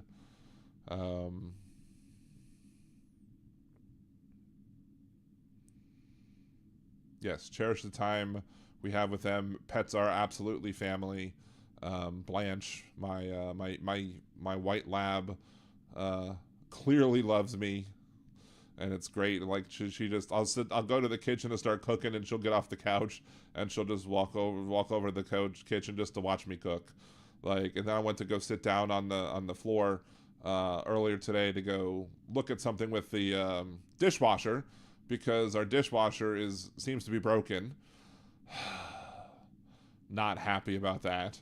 That's more money that's going to have to be spent, probably, because if we can't get fixed, guess what? We're going to have to buy a new one. And we already spent $300 trying to fix it, because there was a leak in the hose from the dishwasher to the disposal, and the hose just like split open, and then boom, there the water started pouring out.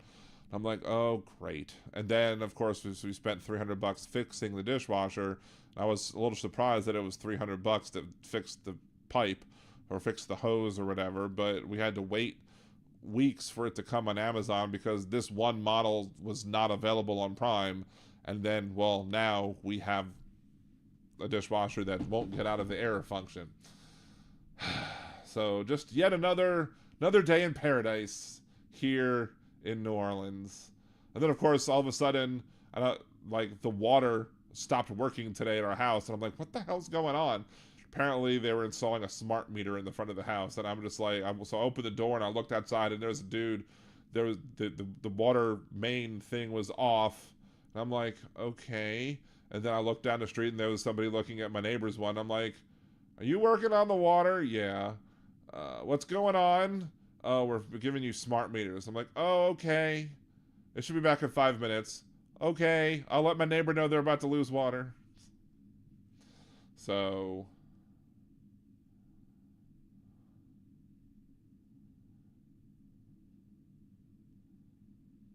Jeff Curry, y'all making my gutter mine flare out. I knew your gutter mine was flaring out. Especially with if you build it, they will come. Easy getting a dishwasher. I mean, that's probably what we're going to end up having to do, and I'm not dreading it because I don't want to have to spend more money on this crap, because I already have to spend money paying my mother-in-law's mortgage until we get the house sold. I have to sit here spending money making sure that she had enough money in her checking account today so that the insurance comes due. It gets paid. And then we have to wait on the, because we went to the court. Did I talk about this Thursday? Or was it Friday that I did this? We went to the court to go deal with the stuff pertaining to the making Cassie the administrator of the estate, because we have to deal with certain pieces of immovable property, whatever, i.e. the car, i.e. the house, even though Cassie's name's already on the house, but it's not on the mortgage, which we need to take care of that. And of course the judge that would sign everything and make sure that it got dealt with properly was on vacation. So now we have to wait for that too, which is just, wonderful.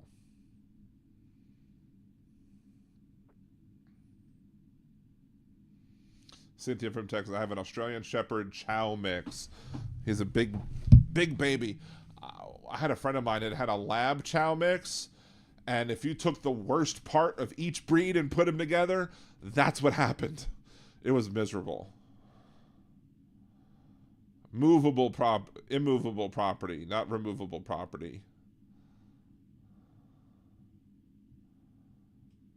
Kimchi, by the way, I'm neither trans nor gay, but on the latter, I'm open. Oh my. That might belong for Liberal Dan After Dark. I don't know.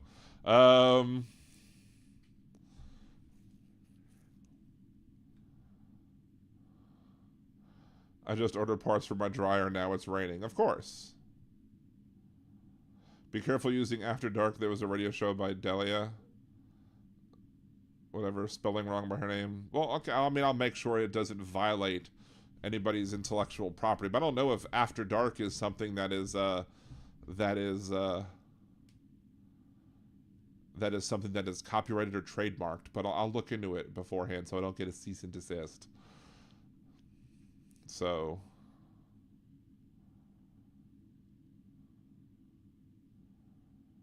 yeah, Big Hook, what consenting adults do between themselves is nobody else's business. True. Amen. And I will stand on that all day long, 12 ways from Sunday. Adult Dan.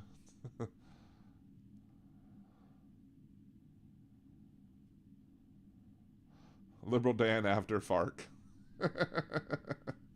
Isn't FARC? Isn't FARC a website, farc.com or something? Let's see, Mama Russo, doubt it. Andy Gibb had an album called After Dark back in the 70s. I was when we were in Atlanta.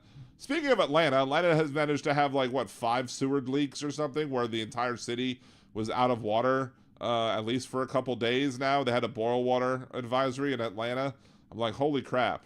But we were in Atlanta, and I was having to tell, I was cracking up my wife's friend who joined us for dinner one of the nights that we were there and went to the place that she loves to eat, and it was I was doing the Nights on Broadway song or whatever, but the other version of it that they'll do on Saturday Night Live with Justin Timberlake and what's his face?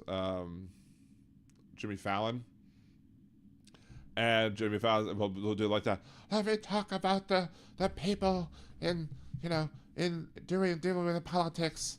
And then they start saying, "Working it out on the Mary Game Talk Show, working it out." And so there's always a story about that song, which I'm sitting there, I'm working at one of my previous jobs, which is down the street. A little bit of a walk, but down the street from Harrah's Casino, and Harrah's would have a decent buffet. So a lot of times on Fridays, I think it was, sometimes we would go to the buffet and enjoy the buffet.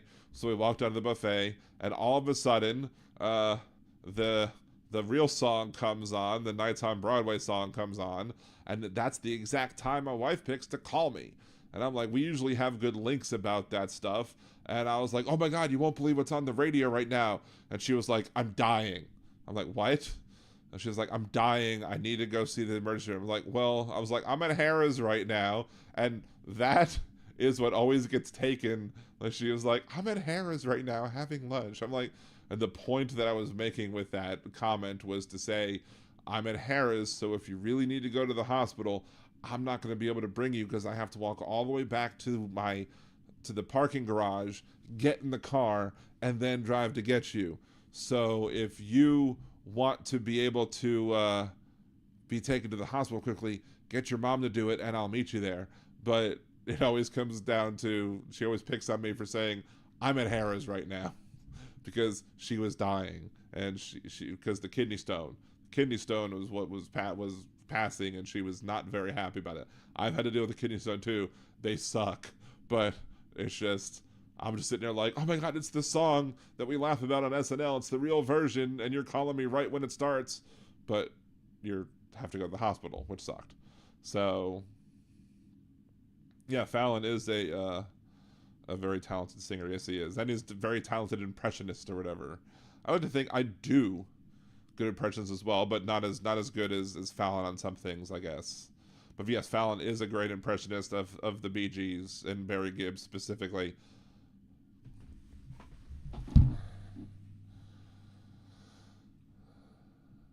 Let's see.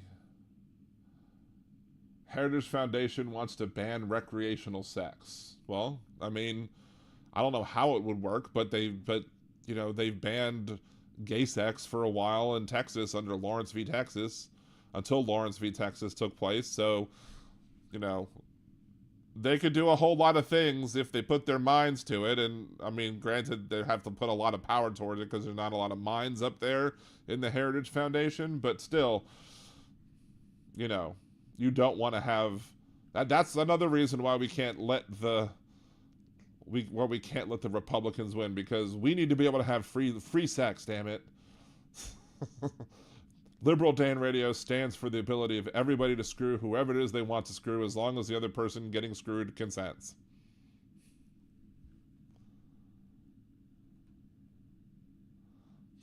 You can only have sex if it's a chore. You can only do it professionally. You can't have sex recreationally. It has to be professionally done. So only hookers. You would need a license to procreate each time for conception purposes only. And what if you don't conceive? It's inconceivable. Meanwhile, those are probably the people that need the help the most, because they can't control themselves. That's why they need government to help them. That's why they need government to prevent them, to help them from doing the things that they don't think other people should do, because they know they can't control themselves and need government to step in.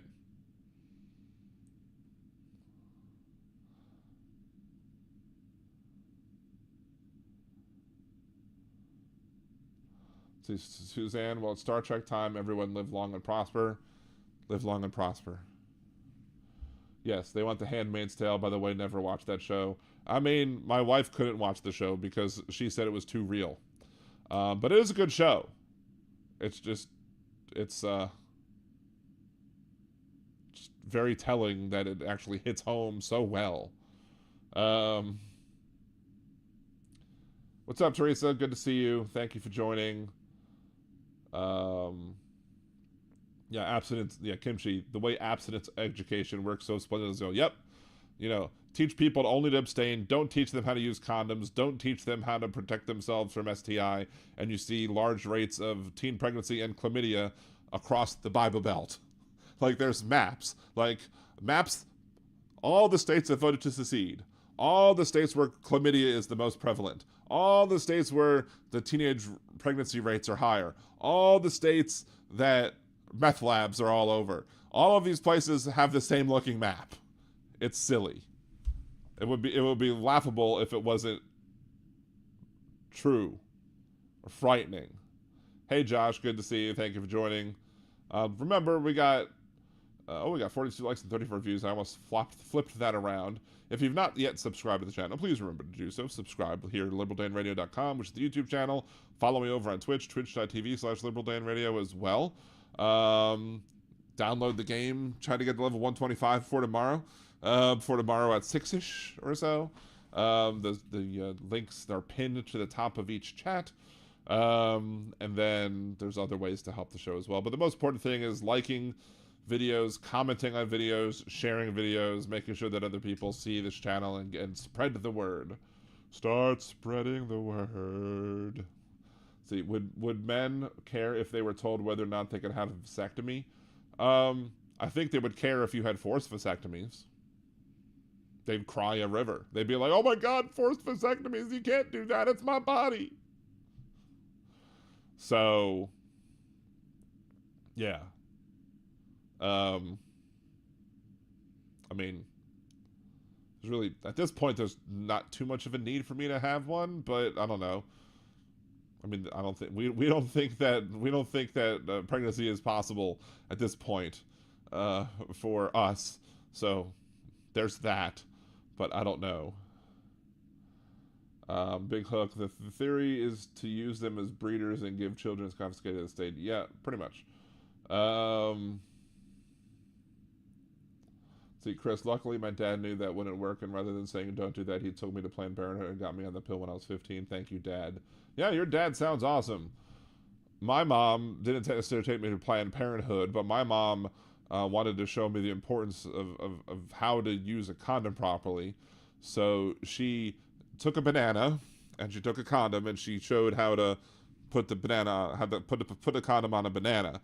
Then, of course, me, the smart ass, was like, well, if I have the condom on the banana, how's that going to help me if I'm having sex with somebody? Because, that's my sense of humor, and it's been my sense of humor from day one. Then, of course, my mom got back at me by taking the condom off the banana, peeling the banana, and then eating said banana, which just gave me horrible thoughts.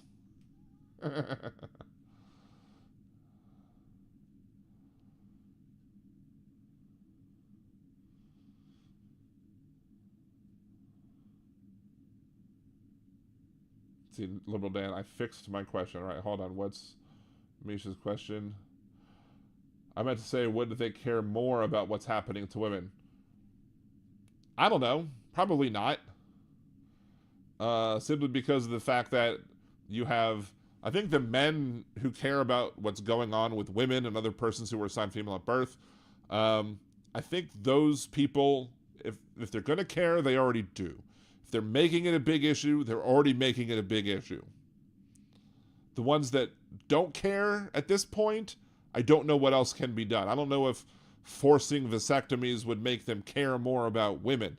It might make them be selfish and be like, well, as long as we don't have forced vasectomies, then we're not going to force pregnancies either. Like, I don't know, maybe that might work, but I don't think they're going to do it because they care. If they cared, if they had any empathy whatsoever, they would not need to be threatened with vasectomies to be able to actually see that women are people too.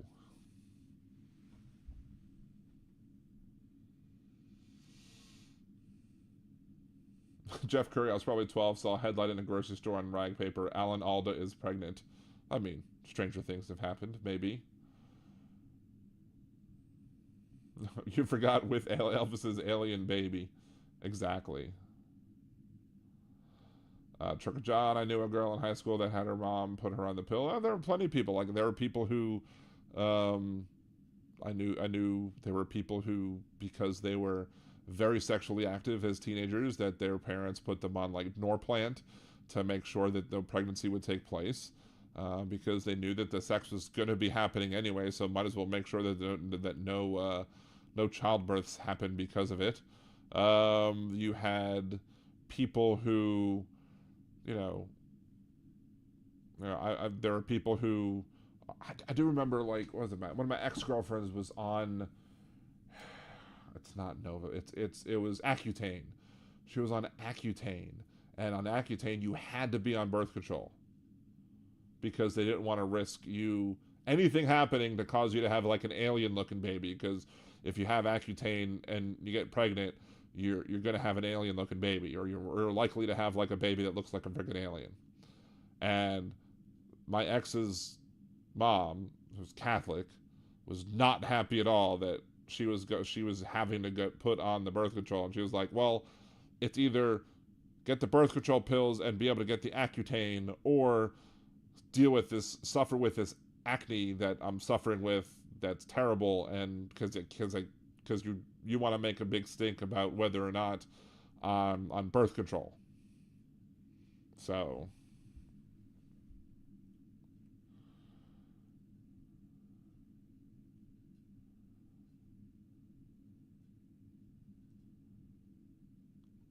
and Easy E, I don't like. I'm kind of seeing part of the issues here of you talking about something needs to be a talking point about whether or not people are abusing the Medicaid system and Medicare system, or whatever, to be able to take money away from the system from people who truly need it. And I have to agree with Kimchi here. I don't believe that there are any meaningful numbers to say that you have people who are doing this specifically to get more money. Like, and if there are, again, they're probably very, very small. That sounds more like a conservative Ronald Reagan, what did he call the welfare queens talking point, where they tried to make it this big stink that all these people in these urban areas are taking advantage and living off welfare, living off the government dole, and you're paying for it. Meanwhile, the biggest recipients of government aid are like white conservatives in red states.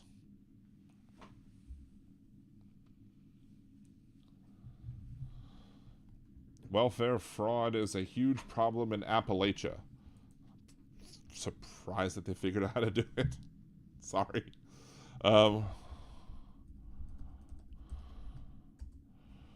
Welfare fraud, that's numbers. I want statistics, not numbers.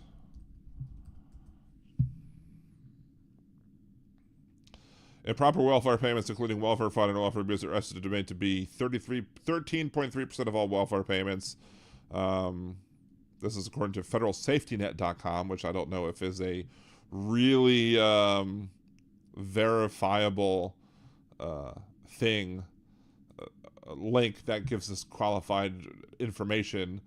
Let's see.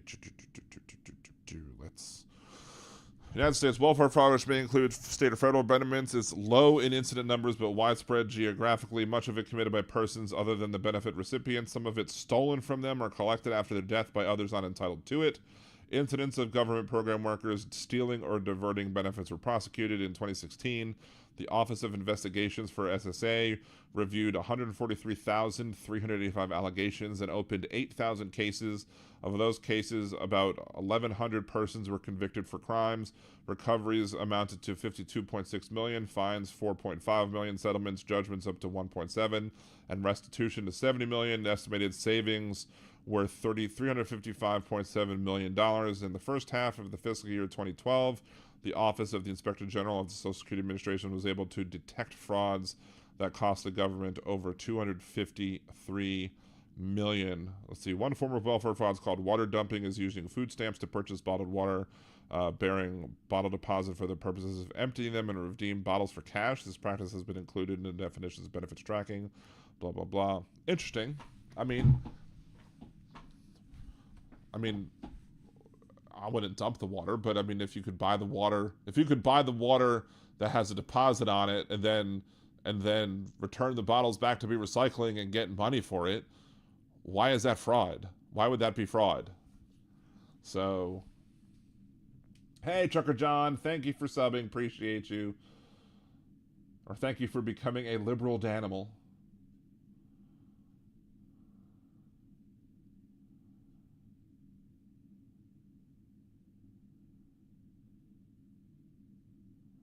So Jupiter, you don't force women to be pregnant, especially under the age of 16. Exactly, too.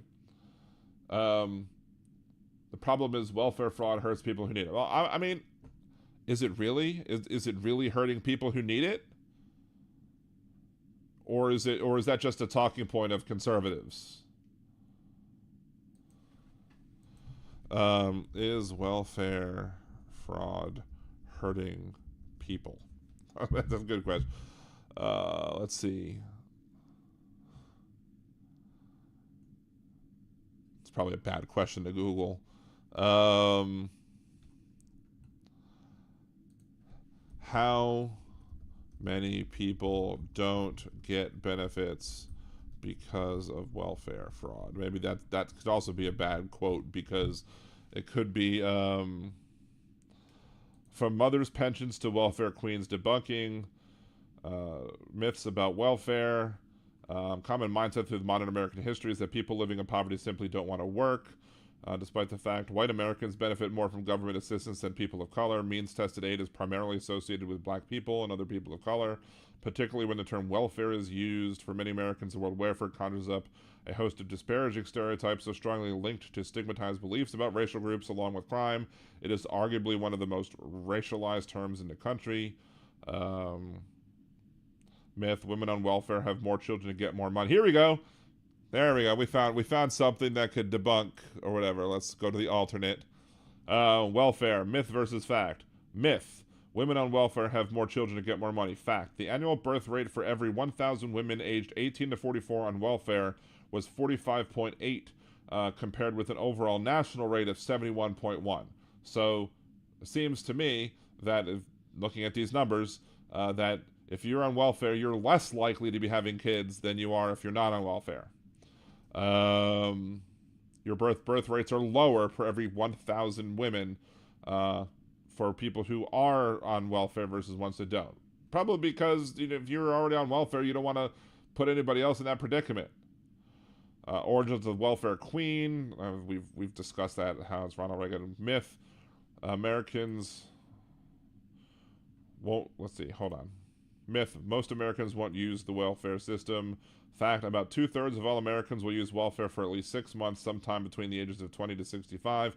By the time they turn 18, over half of children in America will have used food stamps or SNAP. Approximately 21% of all Americans are enrolled in a welfare program. I mean, during the pandemic, we had food stamps. During the time when I had no job during the pandemic, we had food stamps for a little bit. So it happens.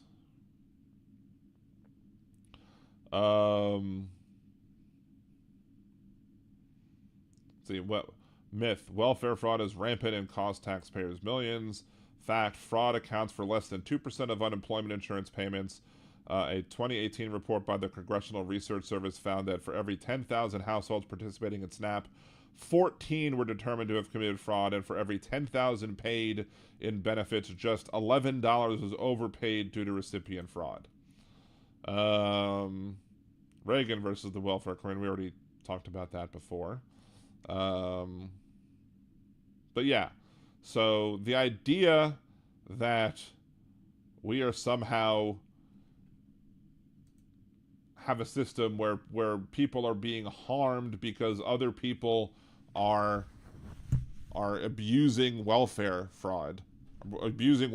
or somehow committing fraud with welfare, I think that's just false. I don't think the numbers show that out. I think that information that we just shared, I think bears out that you're not seeing that in the numbers in and of themselves, and that it's just more of a scare tactic to make people, not look at the real problems. I've talked about this a little bit, a similar idea when I talked about why Israelis and Palestinians need to get together and need to support each other, because what they don't realize is that it's the people above them who are abusing them and using the violence between them to get away with their other BS. It's kind of the same thing here, where if you have people who want you to be big mad at the welfare queens and big mad at the people who are, on government assistance, supposedly abusing the system because that's some huge problem. Meanwhile, they want you to ignore the actual problems of people abusing PPP loans, people abusing corporate welfare, people abusing all sorts of different programs that are supposed to benefit small businesses that are being taken by big businesses, people who are the people that are polluting, the people that are doing other forms of financial fraud and financial crimes that harm individuals so much more than any amount of welfare fraud accounts for. So again, and how much are we going to look into it? I mean, for example, people are saying, hey, we should stop people from doing drugs if they're on food stamps or something. Well, the numbers will show you that, just like with that other number that we saw, that I think the people that are on food stamps are less likely to be taking drugs than the people who are not on food stamps. So there's no data to show that if you're on food stamps that you're going to be taking drugs, that you're more likely to be taking drugs. In fact, the data shows the opposite, that you're less likely to be taking drugs. But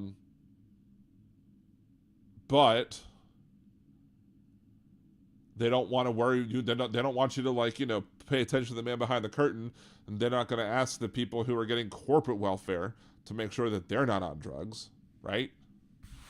It's all a big obfuscation to make you worry about things that are insignificant to try and get you to vote their way. That's what Republicans, conservative politicians do. They make big mountains out of molehills. They try and make you question whether or not the people are being, are behaving properly with your money.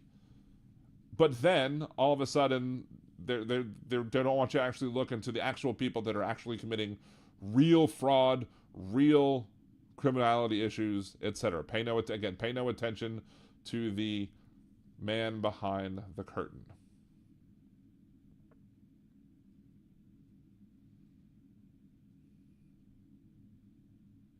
Right. I wasn't even looking at the chat over here when I brought up drugs. And the chat over here naturally, without I don't know if it came up because I brought the drugs up, but I didn't see any of this before I made my drug comments, I just like when it's so. I like when the minds of y'all and me just kind of mesh and sync, because we'll start talking about the things that, you know, we want to talk about, and then all of a sudden we hit the same thing. So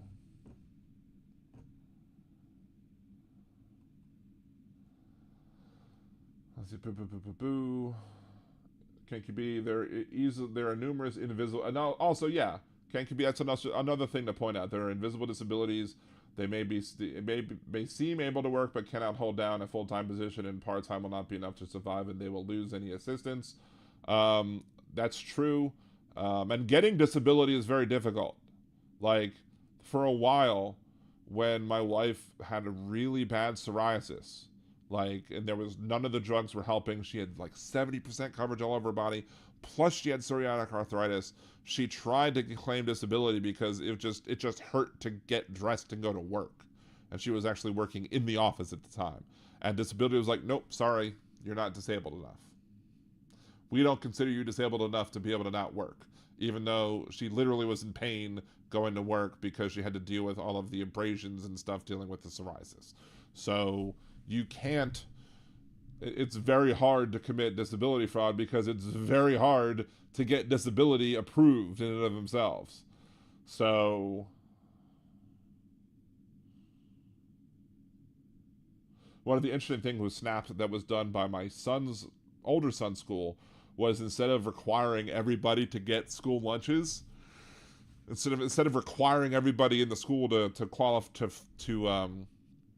to be able to say, okay, well, I'm going to apply for school lunches, I'm not going to apply for school lunches and whatever, and have to deal with all of that rigmarole, the USDA, I think, who is in charge of the food stamps or the school lunches or whatever, basically said, look, it said, if you're in an area where the majority of the students are on food stamps per capita, we'll just give you money to give lunches to people. So my son gets free breakfast and free lunch every day, because they don't means test each individual student and family. They means test the neighborhood that the school is. Of course, we don't have neighborhood schooling in New Orleans. We have charter schools. That's a whole other issue, but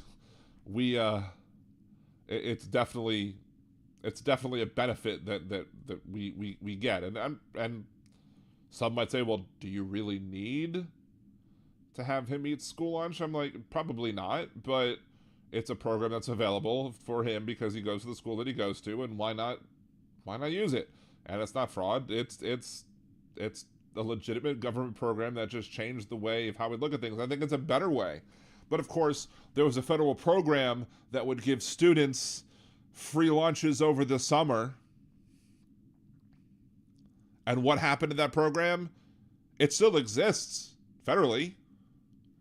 But Louisiana's governor said, no, we're not gonna participate in that program to help students get free food over the summer, even if those people are in families that can't afford food and actually need the help, because these are the families where the kids are actually, these families are being benefited by these school lunches, and then all of a summer, what? You're not supposed to eat anymore? So that's just one of the many ways that Governor Landry has effed over the state of Louisiana as we come full circle.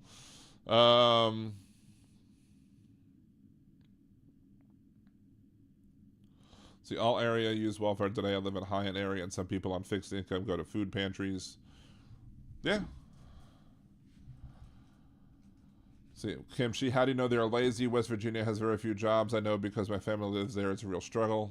And yeah, Chris, I get $943 for disability, meaning I can't work, plus $180 in TAN for my teen daughter, totaling $11.23 in cash per month. Then I get $4.99 in SNAP, which brings it up to $16.22 a month for a family of 3, and that's horrible.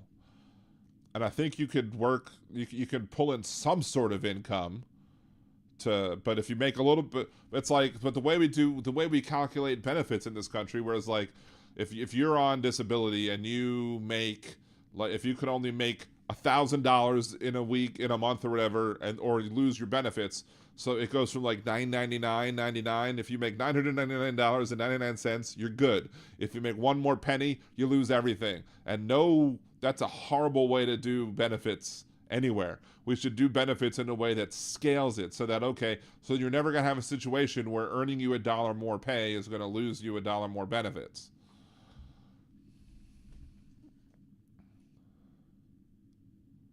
So everybody went to food pantries during the pandemic. A lot of people did, yeah. Ken QB, we need to make sure people who are working but not making enough to survive can still get some assistance. And that's what you do with having a gradual loss of benefits instead of having it be hard cutoffs. That's why I support a UBI. You should have a universal basic income for everybody that allows everybody to have the minimum of what they need to survive. And then, like, assuming you get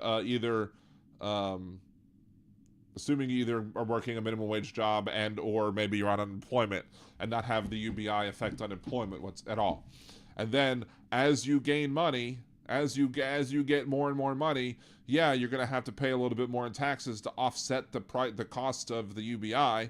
But at the end of the day, you're not going to put yourself in a situation where it's like, oh, I have 300 UBI a week, let's say, and all of a sudden we're going to, so let's say somebody then starts making a little bit more money, and you don't go to a point where it's like, oh, now I'm making $100 more a week, so I'm fine, but I'm making $101 a week, so I lose all the UBI. Make it gradual so that it just fades away.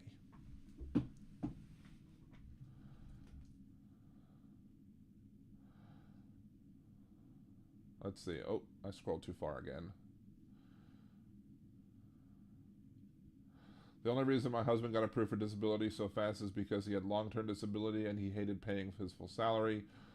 So they push the government. Most people get denied once. Now a lot of people get denied. Hey, Marie, good to see you. She had to apply 3 times before disability is approved. And you shouldn't tie disability benefits to whether or not you're married. Like, your spouse's income should have nothing to do with your disability benefits.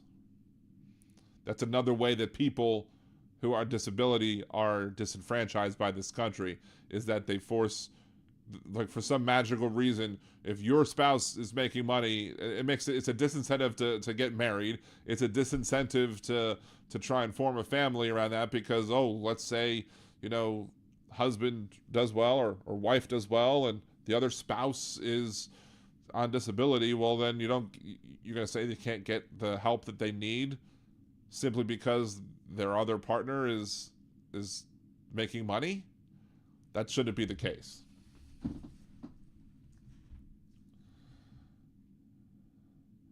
Some kids only eat at school and they're taking that away. That's exactly what they did in Louisiana. I think school lunches need to be free. No kid should have to go hungry at school. And no kid should have to go hungry at school. No kid should have to pay off the debt. Like, there's stories where it's like, oh, it's a feel-good story because you have this kid who raised money at a lemonade stand and they paid on a GoFundMe and he paid off all of the school lunch debt. There should be no school lunch debt. Feed your kids. Jupiter Judy, MTG, old 6B got welfare money during COVID. I mean, she got the PPP loans, which is probably just an abuse of her getting the PPP loans. So Europe thinks we're savages for paying for education and healthcare, and they're correct. Pretty much. Even if it saves lives, it keeps people out of trouble, it keeps them alive. I don't know what we're talking about with that.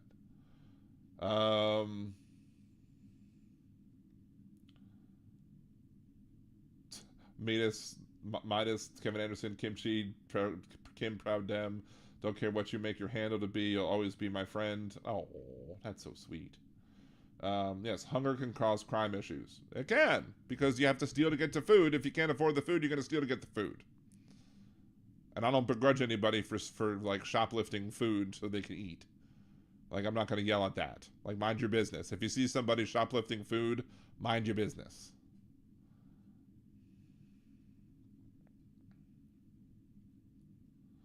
See, some 5th grader raised enough money to pay all the school lunches. Again, I didn't see that post, but yet we share the same things over and over and over again. We need to quit calling these entitlements too and call them before you get for being a taxpayer. Call them benefits. Sure, we calling them benefits is good. Wait, Dan, are you a wizard? No, but I stayed in a Holiday Inn Express last night. No, I mean, maybe. Maybe I'm a wizard. I don't know. I do magically think of these things while I'm not looking, and then all of a sudden I look over. Oh, y'all are talking about it too. So, hold on. Disability for people who are spouses of doctors should get more disability than someone with a poor spouse. No, that's not what I'm saying. I'm saying that people who are disabled should get their disability benefits regardless of what their spouse makes. Because you don't want to behold a person to their spouse. Like if you're on disability and then let's say you're in an abusive relationship, how are you going to leave if you don't have your own money? If you can't just rely on the money that you... I mean, not saying that disability is enough to pay for anything. We've seen the numbers in the chat that say it's not. But if you're going to deny somebody the ability to get disability because their spouse happens to make a decent salary, that's just denying them the ability to be seen as an independent individual person and not beholden on their spouse. So...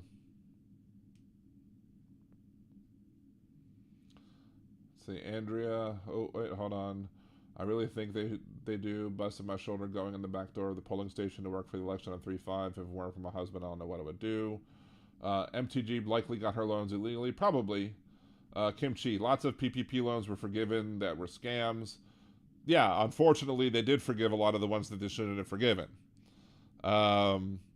Because, and they allowed people to take out the loans when they shouldn't have, because they wouldn't have qualified for it. But you know who, Donald Trump, didn't want to put any sort of funding in there to make sure that people weren't abusing the system. Why could that be? Why would Donald Trump not want to put in a system to check on whether or not people are using the PPP loans properly? Probably because he knows a lot of people who would abuse the PPP loans and as such didn't want them getting in trouble.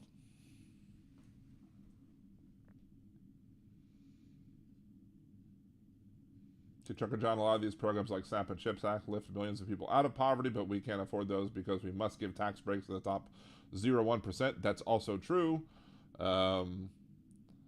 Jeff, they keep telling me that you can't be disabled because you're too educated. What? I mean, that's crazy. I mean, I can't imagine that somebody would actually make that argument. That was the first judge I saw, and he was Alex Jones. Nice. Did the trucks with aid get through Gaza? Talk about hunger. I think a lot of there was a video that showed like a big line of trucks that were trying to make it through, but Egypt wouldn't let them through the border, the Rafah crossing border. Egypt was preventing a lot of that aid from happening. Now, granted, I'm not a big fan of Netanyahu, and I've been critical of Netanyahu for a lot of the stuff that he's done during this war. But you know, one of the things that help was coming through to Gaza because of, like, the Americans set up the pier to be able to ship goods in, to be able to kind of circumvent those land crossings. But I think then something happened to the pier, and I think they had to do some repairs on it in order for the aid to come in that way again. So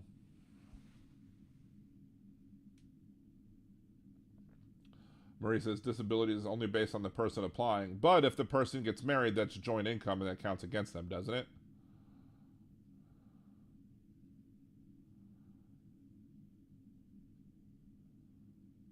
Yeah, Kevin Anderson, we talked about that earlier. There was the lowest low at MTG did today. I don't know if that's the lowest that Marjorie Taylor Greene has gone. I mean, it's bad that she did it, and clearly she showed a pure lack of decorum. I would argue that her comments about our favorite congresswoman's eyelashes or whatever was probably worse than that, because it was treating someone who should be their colleague as not being equal, and probably came from a very deep part of racistness. Racism, racistness, whatever. I don't know.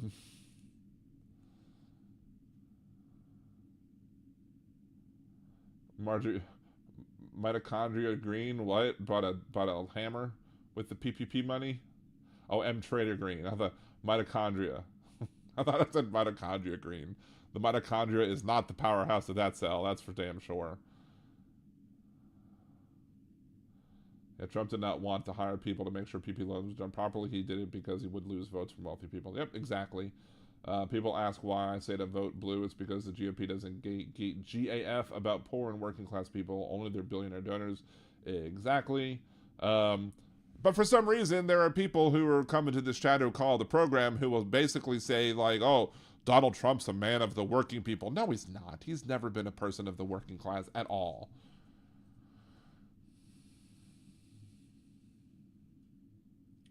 So I was on SSI. My husband and daughter got nothing. Not true, Dan. That is not true. I got help and my husband was working. Okay, maybe, I don't know, maybe the rules are different in your state, because sometimes state by state rules can vary. Where do you live, Judy? Because I know in Louisiana, I think in Louisiana it may very well be the case. I know people that have lost benefits because of their spouses. So,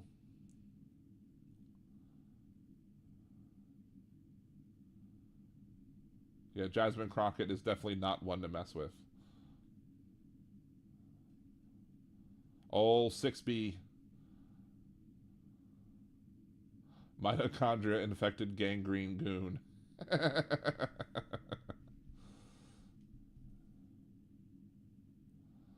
Chuckle John, the child tax credit really helped. Of course, the R's ended that by the same time it comes back. If it does, my youngest will be 18, so I get F's as usual. And not in the good way. Let's see. Let me search this up.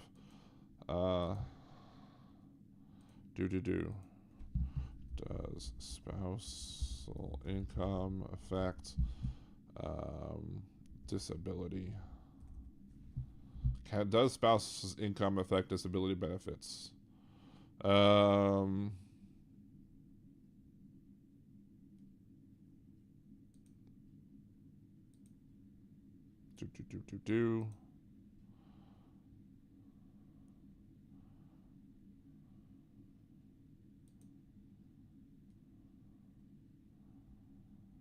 Does my spouse's income affect my Social Security disability payment? Your spouse's income will not affect your eligibility for Social Security disability benefits. This is because your SSDI was based on your previous income and what you paid into Social Security. Will my SSI check will it affect my SSI check if I live with friends or family? Yes. If you are living with someone who provides food and shelter for you, the SSA will reduce your SSA base payment by 1/3. Using this flat rate for the deduction eliminates the need for showing exact amount of support your friends and family are providing. For example, Louise was receiving benefits of $914 a month. She moved in with her son and daughter-in-law. The SSA will deduct 1/3 of her base SSI benefits because she's now receiving food and shelter from someone. Who's to say that she's receiving food and shelter from someone? Maybe she's paying rent and paying her own food. SSI benefits are intended to provide food and shelter, so if you're receiving them from someone you do not have as much need. So the spouse's income will not affect your eligibility for SDI. Your SDI benefits are based on your previous income, but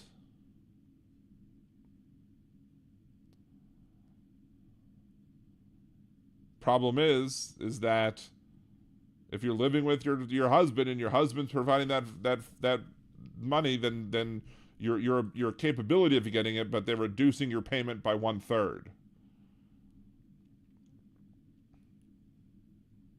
So that's the point I'm making, is that you can lose money. Let's see.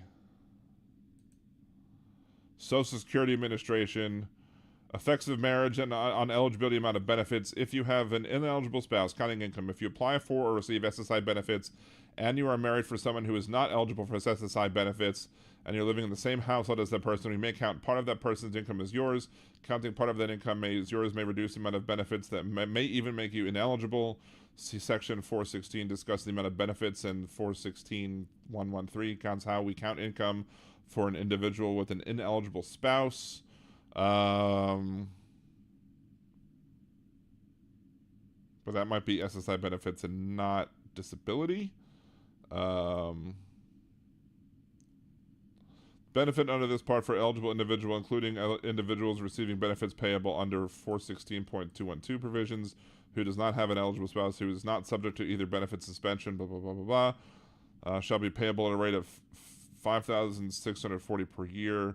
$470 per month, effective beginning 1996. Oh, that's an old freaking website. That's an old document.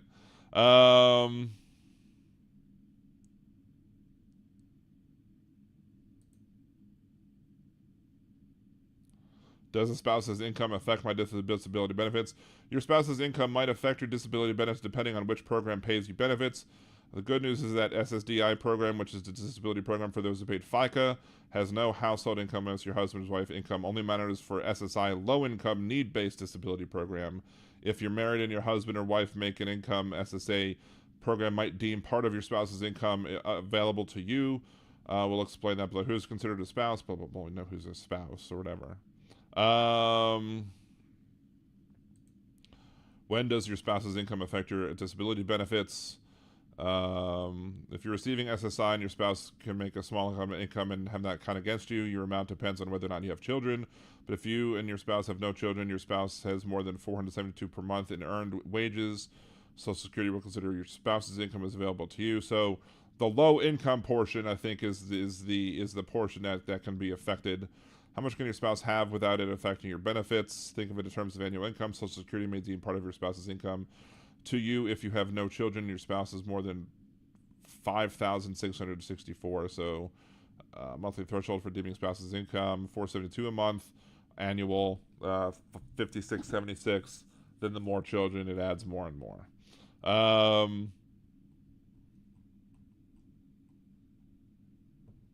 SSDI is federal. Yes, it is federal, not state. But the point is that sometimes state-run, like Medicaid is federal, not state, but the states run Medicaid.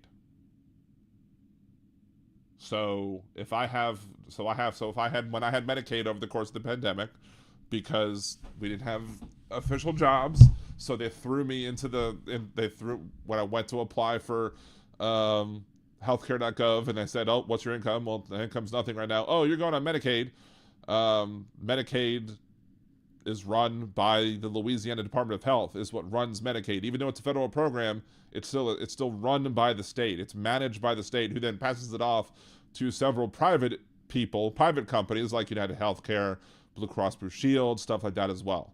So you have state regulations that can come into play when you're running things. It's one of the reasons why one of the things was overturned in the Affordable Care Act, is because the Affordable Care Act required the Medicaid threshold to be increased so that to cover the loophole of the people, or the donut hole of the people who wouldn't be covered by the the payments that help you afford the Affordable Care Act premiums, the premium assistance that you get via the ACA on healthcare.gov. But the problem is that the Supreme Court basically said the states can't be forced to cover more people than they're already covering, and as such, since you can't force the state to do that, they created a donut hole in these states that didn't expand their Medicaid programs to cover those additional people, even though the funding was made available from the ACA in order to be able to help the states do that. Because even though Medicaid, again, is a federal program, it's still there's still state control over these programs. So you have to deal with that. You have to deal with that type of situation in Medicaid specifically. Medicare, you have Medicare programs I think when my mother-in-law passed away, we did have to report the Medicare loss to SSI, and that caused them to issue a check of $3 or something into the estate of my mother-in-law, because that's how much I guess she overpaid for her benefits or whatever.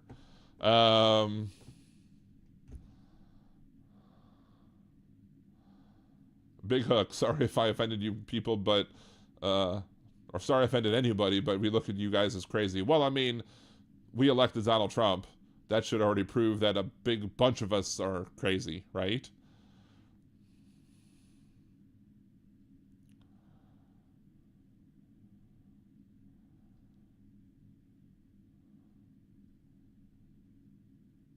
See, wait, Jeff, I'm not an ultra beauty store, Saw fake eyelashes was standing with daughter. I asked, how does that work? How do you shave eyelashes off? The worker heard and said it was funniest.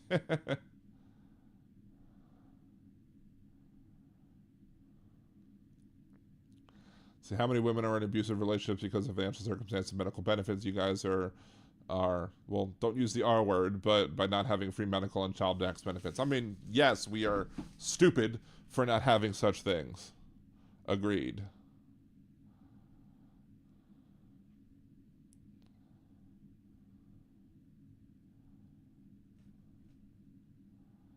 SSID is federal, state should not be. Well, Medicaid is federal, but states touch that too. That's my point. And as I said here, the SSDI portion won't be affected by your disability benefits, but the low income portion might. So you can't qualify for the low income portion of it if your spouse makes too much money.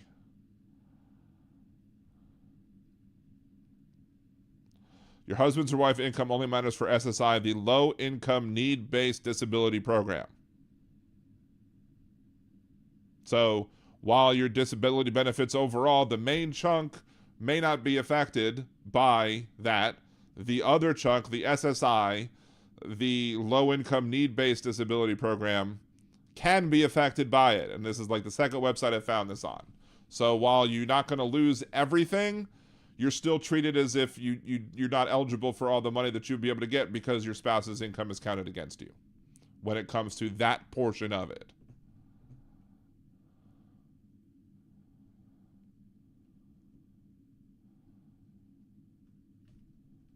See, Trucker John, I guess the apartment complex I live at where all a bunch of poor asses, once a month they come by with this thing called the food pantry.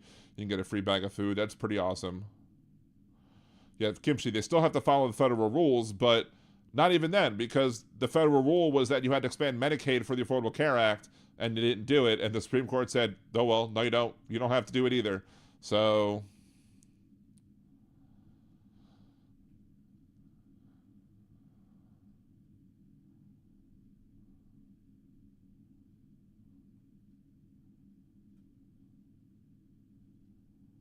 Liberal Dan started with the other actor as president, yes.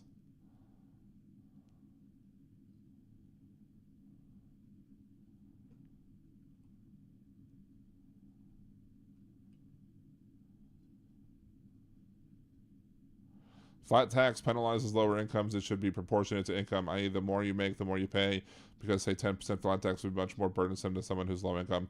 Well, yeah, I mean, I made that argument, too, with taxes as well, whereas if you have more money available to you, like millionaires, billionaires, you have a lot more to protect, and as such, you have more reason to pay for that protection.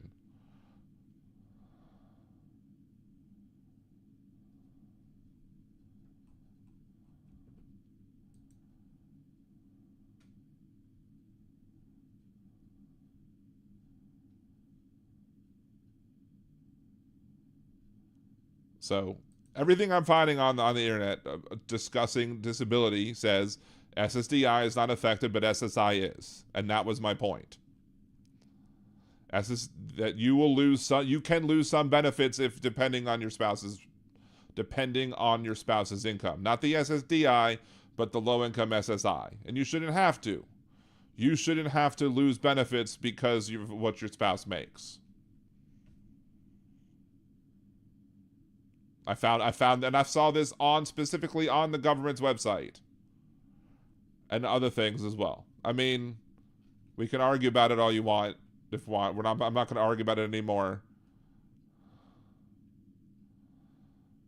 But this is not old information. This is all information that's current. SSDI is not affected, but the low-income SSI part is. And that's the part that I know people who have been affected by it, who have lost money would have lost money had they got married, so they couldn't get married, because they were making a certain amount of money from SSI, and they no longer could if they got married because their spouse's income would be counted against them. That's what I'm talking about.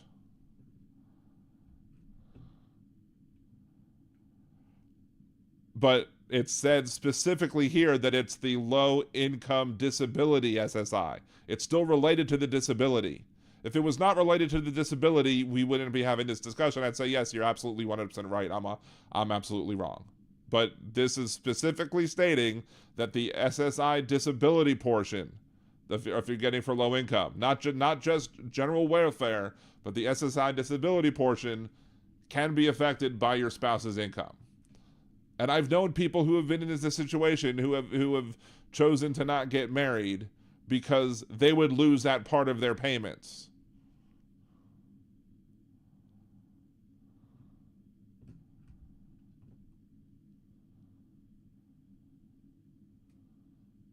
See, Robin, my niece is on SSDI and her parents are on SSI, and my sister is fighting to keep her on SSDI. They all live together in New York.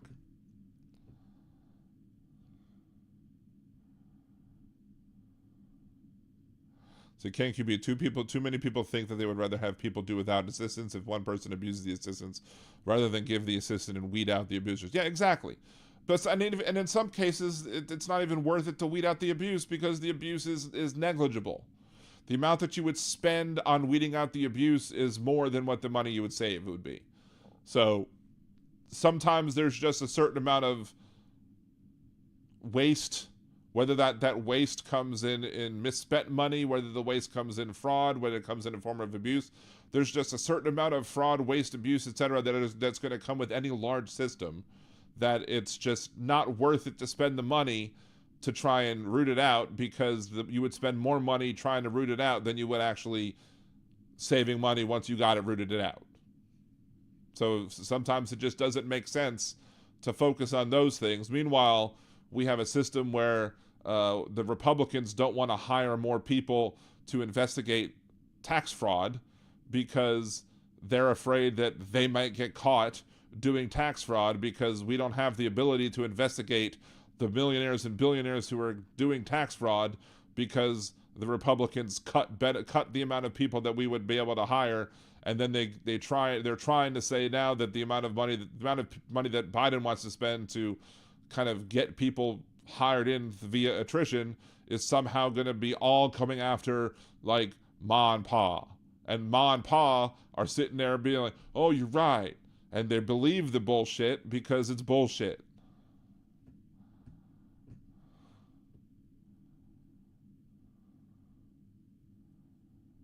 It's easy. We handle wealth and poverty weirdly. It should be that taxes help everybody. Taxes are meant to help taxpayers. We need to remember that.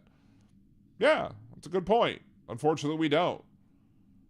Taxes are also help to build better communities, support infrastructure, make sure that overall the general welfare of the people is taken care of, via the Constitution. But of course, Republicans don't care about that. They don't want people helped.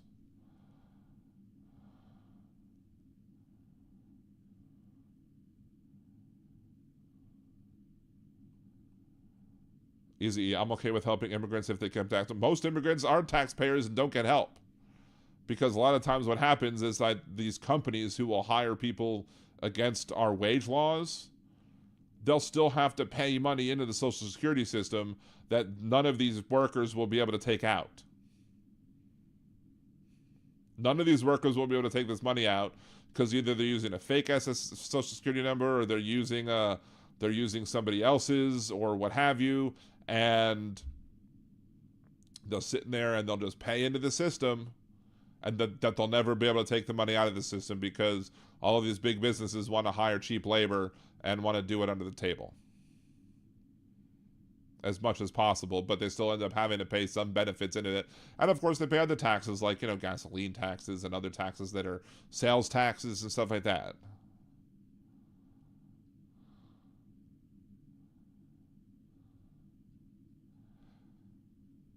I mean, Jupiter, maybe you didn't have a situation where you needed the low income portion of it, and in which case the argument doesn't apply to you.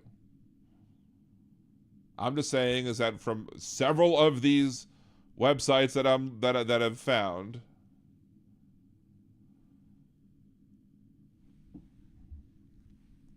that are all either from Social Security themselves or from law firms that help people navigate the disability system. It's a shame that you need to have lawyers to navigate the disability system. You shouldn't need to have lawyers to navigate this. That's another thing that's problematic with the disability system, is that you need to freaking hire a lawyer to get disability. You shouldn't need a lawyer. You should need a doctor. You should be able to go see a doctor. The doctor says, hey, this person is disabled. This person can't work. Okay. No need to get a lawyer involved to go deal with the crap. And rich people can afford lawyers and poor people can't. So it's another it's another example where poor people are screwed over by a system. Kimchi, it pisses me off that people are concerned about a few people getting one over on the government instead of the corporations stealing billions as Congress lets them. That's a damn good point, Kimchi. Damn good point indeed.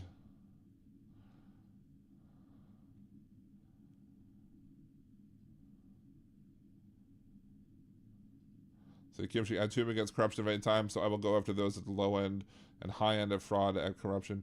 Well, I think, but the people who are doing the high end, the people who are doing the multi-million dollar, the $1 billion frauds are the problem. But they want you to look at the people who are, maybe trying to get some extra food stamps so they can feed their family. They're the ones that want to make it seem like you're a terrible person for using your food stamps to buy a steak every once in a while. God forbid you get to enjoy food every once in a while.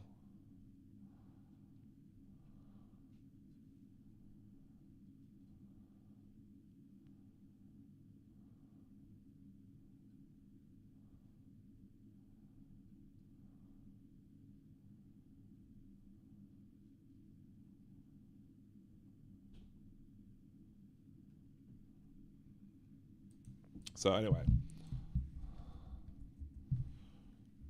the point is that the issue, I mean, you're saying it's not true. You're saying what I'm saying is not true, but I've literally found several sites saying that what I said is true. Maybe it wasn't, maybe I didn't artfully word it in the best way possible the first time when I said it, but I found several sites that say it's true. That say that if you're on the low income portion of the disability part that you could qualify for, you could lose some of that, if not all of it, based off of your spouse's income.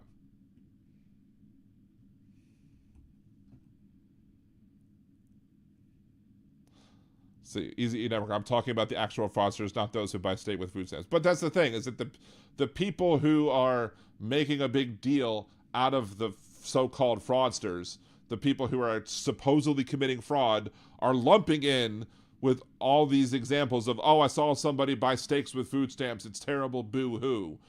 That's the problem, is that you're allowing yourself to be, I guess, manipulated by the people who are wanting to get away with their $1 billion fraud just so somebody can get away with $10 of maybe questionable food stamp purchases. I'm not worried about that. Let them eat their food. Let them, and if somebody, if you catch somebody, trading the food that they got on food stamps to buy a thing of rum or something, or some other form of alcohol because you can't buy that with food stamps, oh well. That's not harming anybody. It's not really harming anybody. If somebody chooses to trade a steak for a beer, oh well.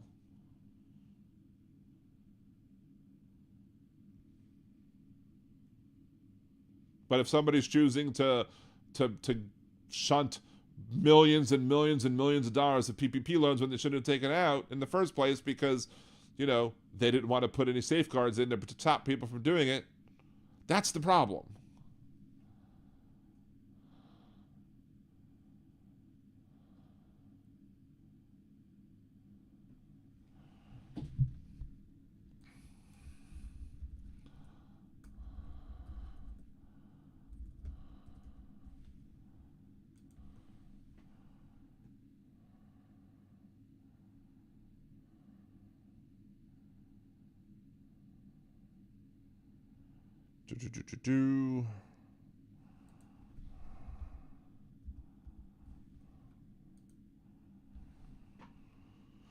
All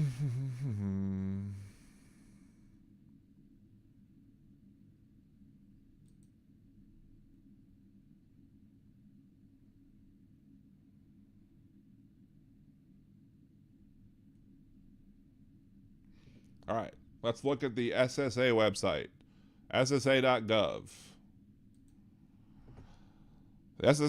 Substantial gainful activities. SGA accounts for persons with disabilities other than blindness, $14.70 per month in 2023. For all persons who are blind, the amount of earnings that indicate SGA is $24.60 per month. Further information is available on how we decide if you were disabled. Trial work period months. The monthly earnings we use to determine a month counts as a trial work period is $1,050 per month. Federal base rate for 2023, the supplemental security income SSI FBR is $914 per month for an eligible individual and $1371 per month for an eligible couple.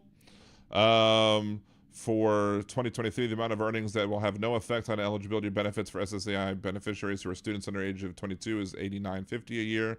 The amount of earnings that we can exclude each month until we have excluded the maximum for the year is $22.20 a month.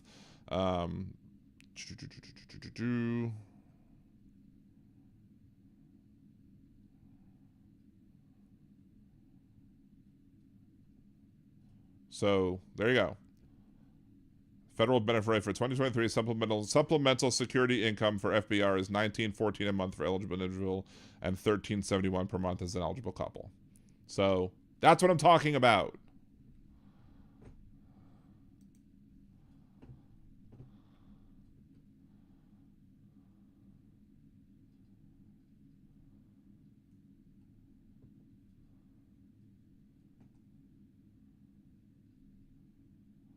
Let's see. Let's scroll back.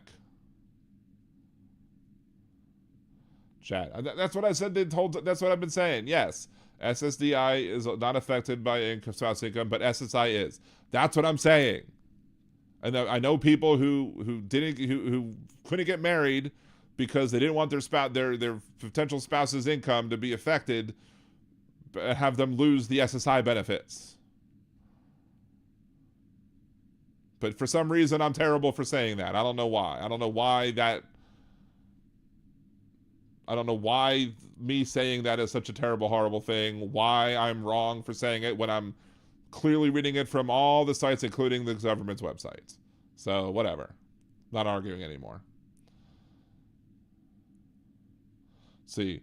Easy E. Rick Scott committed Medicare and Medicaid fraud. I don't have a problem with poor people and petty food stamps. So I've been talking about thousands of dollars per month of fraud. Well, yeah, when the big businesses do it, that's when you need to crack in. That's when you need to jump in, not when little people do it. That's the problem is that when you don't talk about the fraud that you're talking about and you're just bringing up welfare fraud, people are going to assume that you're talking about the one that is done by the people who are the recipients and not by the people who are the administrators.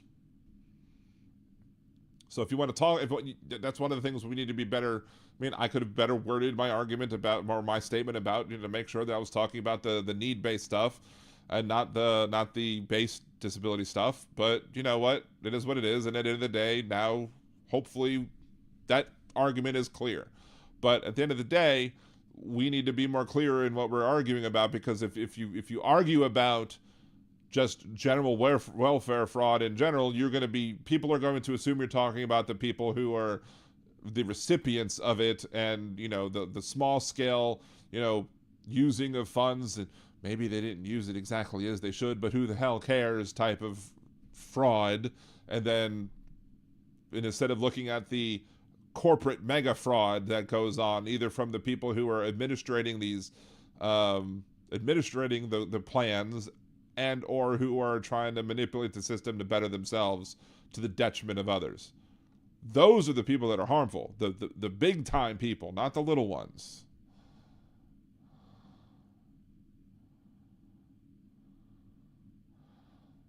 See, Ken QB, the technology is available for... scrolled again. I hate when it scrolls when I don't want it to scroll. And kimchi, fresh fruit is expensive. It isn't the consumer's fault that non-additive and healthy foods are overpriced, nor being addicted to sugar or any other rest of the so much judgment. Obesity causes tons of health issues on top of pollution. I have a whole show about obesity. that you should go watch from like 2 or 3 years ago now. It's one of my very special episodes of Liberal Dan Radio. And problem is that it's a lot of people fall under this assumption that obesity causes other issues and not other issues causing obesity. One of the reasons I had one of my former doctors, great, and unfortunately he moved to France with his spouse, but you have doctors that are unwilling to look at obesity as a symptom and not a cause. A lot of doctors would be like, oh, you have diabetes, it's because you're fat. Not, oh, you're fat because you have diabetes. Oh, you have this issue. Your obesity is leading to all these other issues, and not all these other issues that you have are causing your obesity, which is then causing other problems. Again, it's one of the things that I have to deal with as somebody living as an obese person in this country. The idea that somehow because I'm obese, the obesity is the problem. No, it's the other things that are the problem that are causing the obesity to take place, which then harms other things in other ways. So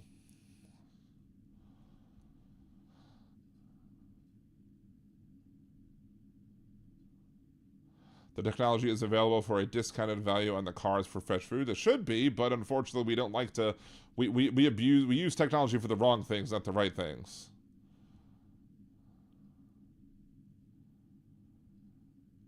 Chad asks, that's how much you can make working while you're on disability. I get 20 a month, but disability work part-time, but only make 14 a month for work before they take it away.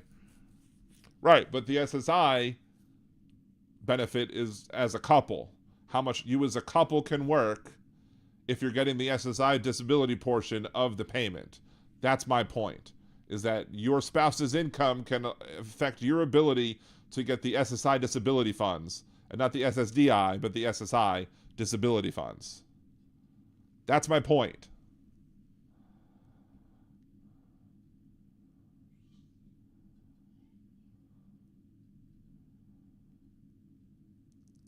So we struggle in Canada as well, but on different things. The human essentials are not up to debate and provided. Conservatives here want the oligarch system and are on the take. We have our idiots. Well, everyone has their idiots, right? At the end of the day, it's night. Then it's the day again.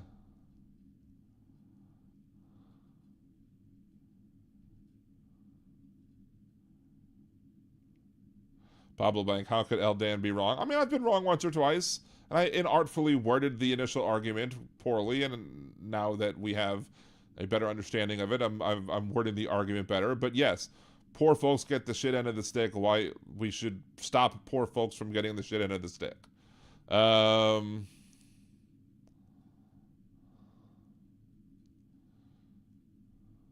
Chris, some medications cause obesity, yes.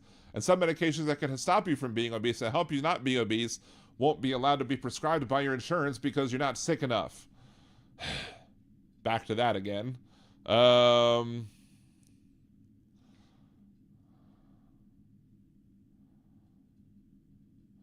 I say I came from a communist country, and in that system you just replace the wealthy elite with the elite government ruling class. Okay, the problem is the elite isn't necessarily a bad thing. I mean, intellectual elites are a good thing. We should have more intellectual elites, which means we would never elect MTG, 6B, Donald, Bober the Clown, Donald Trump, etc. We'd never elect those people again if we actually tried to have people who were intellectually elite get run for office. Of course, who's that one Democratic congressperson who was worried that Guam might tip over? Yeah, that you can lose him too. Diabetes is helped by losing weight oftentimes, but yes, diabetes can cause obesity. I'm obese and have health problems because of it, probably. Well, I mean, another thing, the only health problem that I'm really having because I'm an obese person is the pain on my joints. But everything else is the cause of that, including the things we've talked about previously. So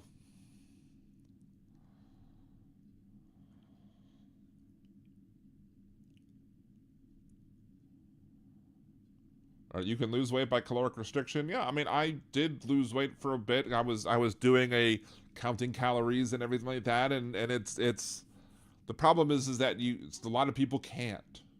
A lot of people have thyroid issues. A lot of people have other issues that make it so that, they need insulin or they make too much or whatever. So you have all these problems. Too many times people try and make this into you're fat, that's a that's a cookie cutter argument. Fat, that's your problem. You're fat, so that's your problem. You're fat, that's your problem. Lather, rinse, repeat. And that's not the case. And that's what people fail to understand, is that they look at somebody who's obese and be like, oh, that person must be lazy. Oh, that person must not want to work. Oh, that person, all those persons' health problems could be magically solved if they lost the weight. Well, it's not necessarily true, because there are people who lose the weight and still maintain the problems of having high cholesterol. They still maintain the problems of high blood pressure. They still maintain all the other issues. They just lost pounds. Or the people with those other health issues, the high cholesterol, which a lot of times is genetic, the high blood pressure, which is genetic, which can be genetic, etc. All of those things causing the obesity. And people just don't want to view it like that. So, but congratulations on you losing weight. That's great. I mean, I lost some weight prior to the pandemic because I was trying to do a counter calorie by counter calories and then reduce the calories every day or whatever. Limit what you eat to a certain amount, and then I think that the trick that my previous doctor had me do was what I took, I measured my calories over the course of the week, and I was like, okay, that's my average calories per week divided by 7. That's my daily calorie intake. Then don't exceed that on any individual day, and then every week cut 50 calories from my daily caloric intake, so that you get to a point where, okay, I was at this, now I'm at this. And then you start losing weight. And I was losing weight a little bit, but then I plateaued.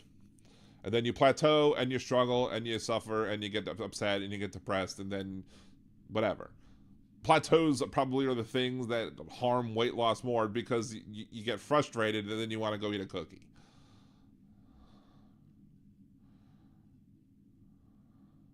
Dakota, yes, we're healthy fat. Power to the healthy fats. Because, God forbid we lose weight like everybody, you get a doctor to prescribe you like Ozempic or whatever, and as long as you're rich enough, you could pay it and then dwindle down the available supply so that other people have to start using Trulicity because all the Ozempic's gone. That happened to me a little bit when I was on Trulicity. And when I was on Trulicity, I lost 70 pounds on Trulicity because it was helping me, change my hunger. I wasn't as hungry all the time, all that other good stuff. But then all of a sudden the insurance was like, nope, we don't want to cover this anymore.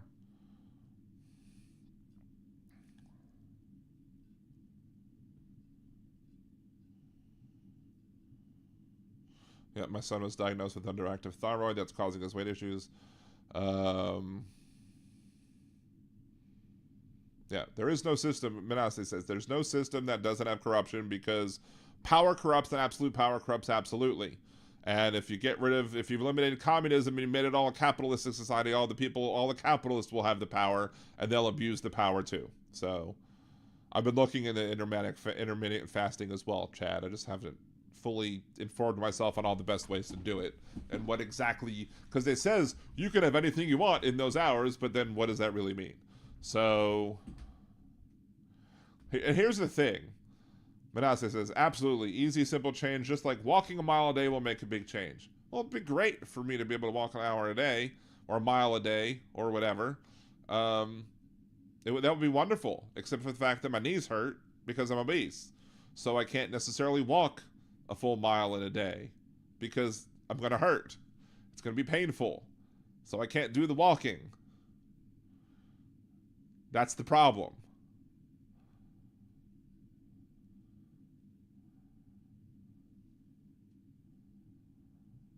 Let's see.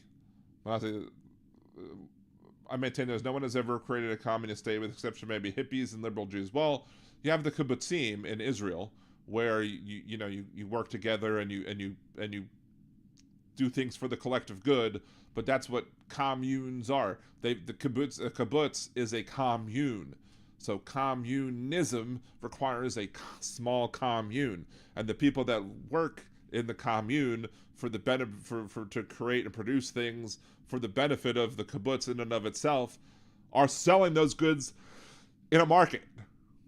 So it's not like they don't participate in market forces at all, even with those tiny communes. But they're tiny communes. You can't have a big government that's based on communism because it's a communism, small.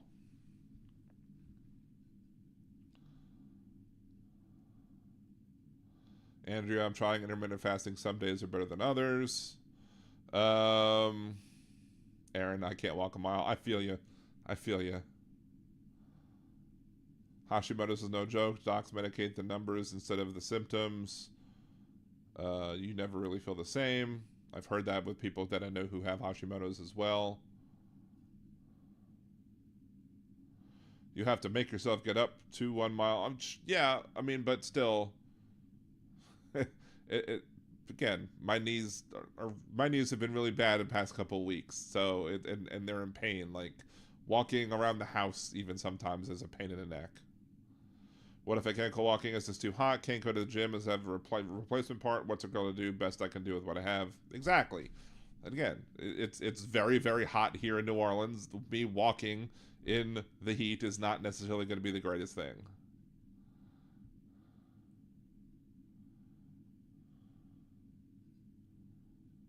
Until I moved to the top of the hill, I used to walk more. Also, coming off of immunotherapy, I can't do it anymore. That's when I started getting weight. Yep. There's a lot of splaining in the chat room tonight. Lucy, you have some splaining to do.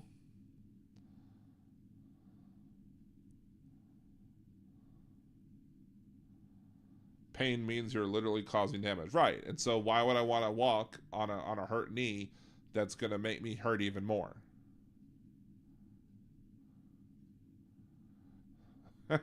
Dakota Dave, I can't handle your chat making so much sense. Time for some idiots on Dude. Thanks for the great show. I'm about to end myself personally simply because of the fact that, I was going to end at 9:30 and then it's 10:52.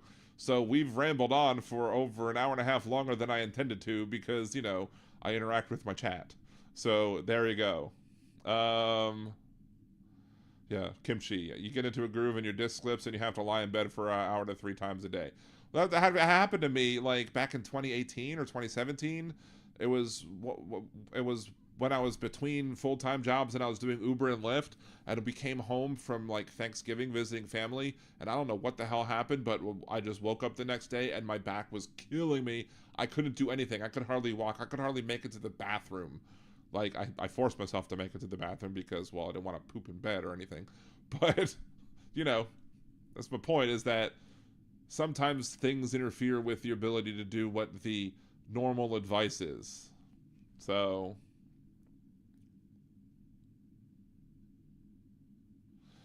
anyway, so let's go ahead, and we're going to go ahead and end the show today. If you've not downloaded and played the game, please download and play the game. Try to get to level 125. You can do it by tomorrow. I did it in less than a day. You can do it too. So the link is pinned both on the top of the Twitch chat and the YouTube chat. Make sure to like and subscribe and share and all the other good stuff. Share videos to your friends. Say, hey, this guy's videos make a bunch of sense and as to why you shouldn't be voting for Trump, why you should be supporting Biden, especially in states that matters, and maybe on other topics too. Share my very special episode on obesity if people want to learn more about what it's like living as a fat person in society. That one's in my playlist, I think, of very special episodes or whatever. Anyway, until tomorrow, nerdydan.com may very well be launching a new sponsorship. We'll see what happens with that. I'll be doing some Dreamlight Valley, some probably Fortnite, all the other stuff I try to play. I'm going to try and get more of that played tomorrow. We're also going to be having the show Wednesday as well. We're going to try and get Mandy Landry to come on to be able to talk about the Louisiana's legislative session and how Louisiana is making it horrible for people in Louisiana to live because they don't want us to, and all that other good stuff. So until next time I see you, this is Dan Zimmerman with Liberal Dan Radio. Talk from the left. That's right.